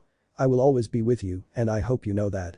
Naruto was silent and his trembling increased. After a couple of minutes, Ray thought he was asleep. Just as she was about to get up, Naruto tightened his grip on her. Don't go. And Naruto told her everything, unable to control his emotions anymore. Shoto-chan, look here. Ray giggled as she waved her fingers in front of the tiny baby. Shoto looked flatly at his mother, unamused. He tried to scratch his faint whisker marks, but hadn't yet developed the arm's muscles to enable such emotion. He flapped his arm in vain, eventually deciding to lay his head back and sleep instead. It was tiring being a child. Oh, my baby is sleepy. Ray picked up Shoto to get him to his room. On the way there, Shoto reflexively snuggled himself into his mother's arms, giving a cute yawn once he was comfortable. Ray resisted a squeal at the absolutely adorable action because any noise would wake up her son. Once they reached Shoto's room, Ray tucked him into the bassinet, which was lined with a variety of toad plushies. Naruto had been over the moon when Shoto expressed a preference for toads. Not so much Kurama. Shoto took no time to fall fast asleep, giving small snores as he dozed off. Ray couldn't help herself and she lingered a bit to look at her baby. He was growing up so fast and was already 6 months old now. Shoto was visually the most unique amongst their children by far. While his face had the same whisker marks from his father, his hair and eyes were unique. The left side of his face was red blonde hair with a blue eye, while the right side of his face was white hair with a gray eye. Half Naruto and half Ray. Her son was perfect. Speaking of Naruto, it had been a few days since Naruto had vented to Ray about his problems. And while Ray felt for her husband because she understood what he was going through, she was secretly happy. For Naruto to have broken a promise for her and their children. For him to abandon his past life consciously to be with them showed how much he loved his family. And Ray adored him for it all the more. Ultimately, Ray loved Naruto just as he loved her. If Naruto had asked if he could go back to check on his people, Ray would most probably have agreed. She didn't have the heart to deny him that chance. But luckily, her sweetheart of a husband had known this and decided on the matter by himself. It still amazed her how well they knew each other and to what lengths they cared about each other. She felt like the luckiest woman in the world. Naruto was recovering from the ordeal, as it was a lot for him to process. But he was almost back to normal, just how she loved him to be. And Ray was always with him, supporting him at every turn. Shoto warbled from his bed, grabbing around for a plushie to hug. He found a miniature Gama-chan and snuggled into it, falling fast asleep immediately. Yes, honey. Bayung. Ray agreed. Bayung indeed. Shoto looked so comfortable that she wanted to grab her own plushie and hug it to sleep. So, Ray decided to do just that and left to find her plushie. Plushie, she meant Naruto. It appears I win, Blizzard. A haughty voice yelled. I just want to finish my lunch. Ray deadpanned, trying to concentrate on her sandwich. She was on a break from her patrol and decided to take her lunch break in a cute little bistro which Inko had recommended. Since she went on patrol solo, she also ate by herself. A single thought from her would summon her doting husband to her side, but Ray felt like eating alone today. Worst decision ever. Because she didn't have anyone with her, she was left defenseless in front of her adversary. A new pro-hero named Ms. Glam. It wasn't an adversary in the literal sense, and Ray almost hoped she was. Ms. Glam's quirk was called costume, which made her an excellent hero suit designer. While usually a support role, her quirk allowed her to give any property to her own suit. Which included hardness, sharpness, elasticity, etc. Aside from that, Ms. Glam was renowned for her beauty, which led to her current predicament. She was bragging to Ray about how she was prettier, more fashionable, and had a richer boyfriend. Her hero suit was gorgeous if Ray were being honest, the violet dress contrasted well with her blonde hair, but that didn't alleviate her annoyance much. Why do you not answer? Are you so spellbound by my beauty? Glam winked, making a passing waiter drop his tray. She smiled smugly in victory. The sandwich. Ray looked forlornly at her lunch, which was fast becoming soggy. She had hoped to enjoy her chicken sandwich in peace, but it was not to be. Why did this idiot have to appear now? Alright, fine, you win. Can I eat now? HMPH. Glam was unsatisfied with her victory. Your husband may be the number 3 hero, but my honey is richer. She raised her nose arrogantly, hoping for a reaction. I bet even Maelstrom would fall for me in an instant. Ray did not react at all. She was so secure and happy in her relationship that such childish insults didn't even faze her. Naruto falling for anyone else was such an outlandish thought that it didn't even warrant a response. Normally, Ms. Glam was a pretty nice person and very diligent in her job. She had just declared Ray to be her rival. She was mostly harmless, and Ray was hungry. What an outdated fashion sense too. The rest of the crowd was whispering amongst themselves, waiting for when Ms. Glam would become Ms. Popsicle. Even though Ray was the ice queen, she must have a limit to her patience. Ray sighed in irritation and was about to retort when. Oh. It's Ray-chan. Why oh. All the heads turned towards the front door, from which the voice had originated. It's Maelstrom. Ooh, things just got spicy. Ray's eyes brightened and a smile bloomed on her face, which was an instinctive reaction after seeing her husband. Even if they had met just 2 hours ago, she couldn't help it. Love worked in mysterious ways. Looking to her right at the shocked Glam, Ray smirked a little. Time for some payback. Hello, dear. Ray gave a dazzling smile, which made a passing pedestrian crash into a pole. Glam fumed in the corner at such a reaction. Come sit with me, won't you? Yada. Naruto whooped and bounced over to her table, completely ignoring Glam and everything else. Once he saw that mesmerizing smile, the rest of the world faded into a haze of marshmallows, snowflakes and unicorns. Lunch with Ray-chan. Naruto sat down next to her, bringing her into a massive bear hug. Ray squeaked at the sudden motion. And Naruto. We're in public. But as usual, she made absolutely no effort to resist the hug. Why would she? He was so warm and she liked hugging him. Naruto stared flatly at her. You're not on duty, so this is as good as a date, you know. He hugged her even tighter, much to the joy of all the aunties in the shop. Oh, he takes such good care of his wife. One lady gushed, sipping her tea. I wish my husband were so romantic. Naruto grinned. See? Ray's dazzling smile had devolved into giddy giggles as she buried her face in Naruto's chest to hide her blush. She had forgotten that she was trying to get back at Glam and just enjoyed her Naruto's warm embrace. Glam, however, had not forgotten. Ahem. She coughed, gaining Naruto's attention. When he looked at her, she turned on her charm to the max, hoping for some reaction from Maelstrom. Any blush, stutter or gasp would be used against Blizzard. Oh, hey miss. I'll have 10 bowls of miso ramen, please. Naruto hollered and immediately went back to fussing over his embarrassed wife. Tumbleweed. Ms. Glam was rooted in place and looked like she had turned to stone. She had just been ignored and given a food order. What was going on? The rest of the shop went crazy. Ray hid her smile in Naruto's shoulder. Wahaha. Epic fail. What a loyal young man. Excuse me, Glam coughed, which made Naruto and Ray look at her. I don't work here. I wanted to ask you what you thought of my hero suit. I made it with my quirk. Glam twirled around once, showing off her violet hero suit. It was the most premium fabric designed with the best fashion trends in mind and was bound to receive praise. If she couldn't win on charm, she would beat Ray on fashion sense. Naruto put a finger on his chin, deep in thought. Ray closed her eyes in satisfaction because she knew what he would say. It needs more orange, you know. The bistro collectively burst into laughter. Blah. Glam face faulted, only to regain her footing shortly after. Boo, but Blizzard doesn't wear orange. She pointed an accusing finger at Ray's white kimono. Naruto looked back at Ray's costume. Blushed. Grinned stupidly. And kept on looking. Haha, cutie. He giggled. Completely forgetting the conversation in favor of fawning over his wife.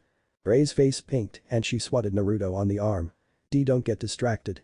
If she made eye contact with him now, she would be just as lost as he was. And as much as she would like it, Ray couldn't spare a couple of hours to stare into each other's eyes like what normally happened. Oh yeah. Naruto snapped out of his trance and pondered the question. Why did he like Ray's costume even if it wasn't orange? Was it because the design was nice? Nah, it's because Ray looks beautiful in anything she wears. He slapped a fist into an open palm, unaware that he had blurted out his words for everyone to hear. My, what a charmer. The same auntie from earlier was elated. These youngsters are so smooth. Ooh, Ray had hidden her face in her palms and some steam was coming off the top of her head. I lost Glam's soul had left her body and she slumped over with an imaginary rain cloud over her head. There was no defeating Blizzard, it would seem. She would find an easier rival for herself next time. Naruto was just waiting for his ramen, wondering why everyone was so silent and what the hell was taking so long for his food. What if Naruto saved Rei Todoroki mother in My Hero Academia? End here, and thanks for watching my video till the end.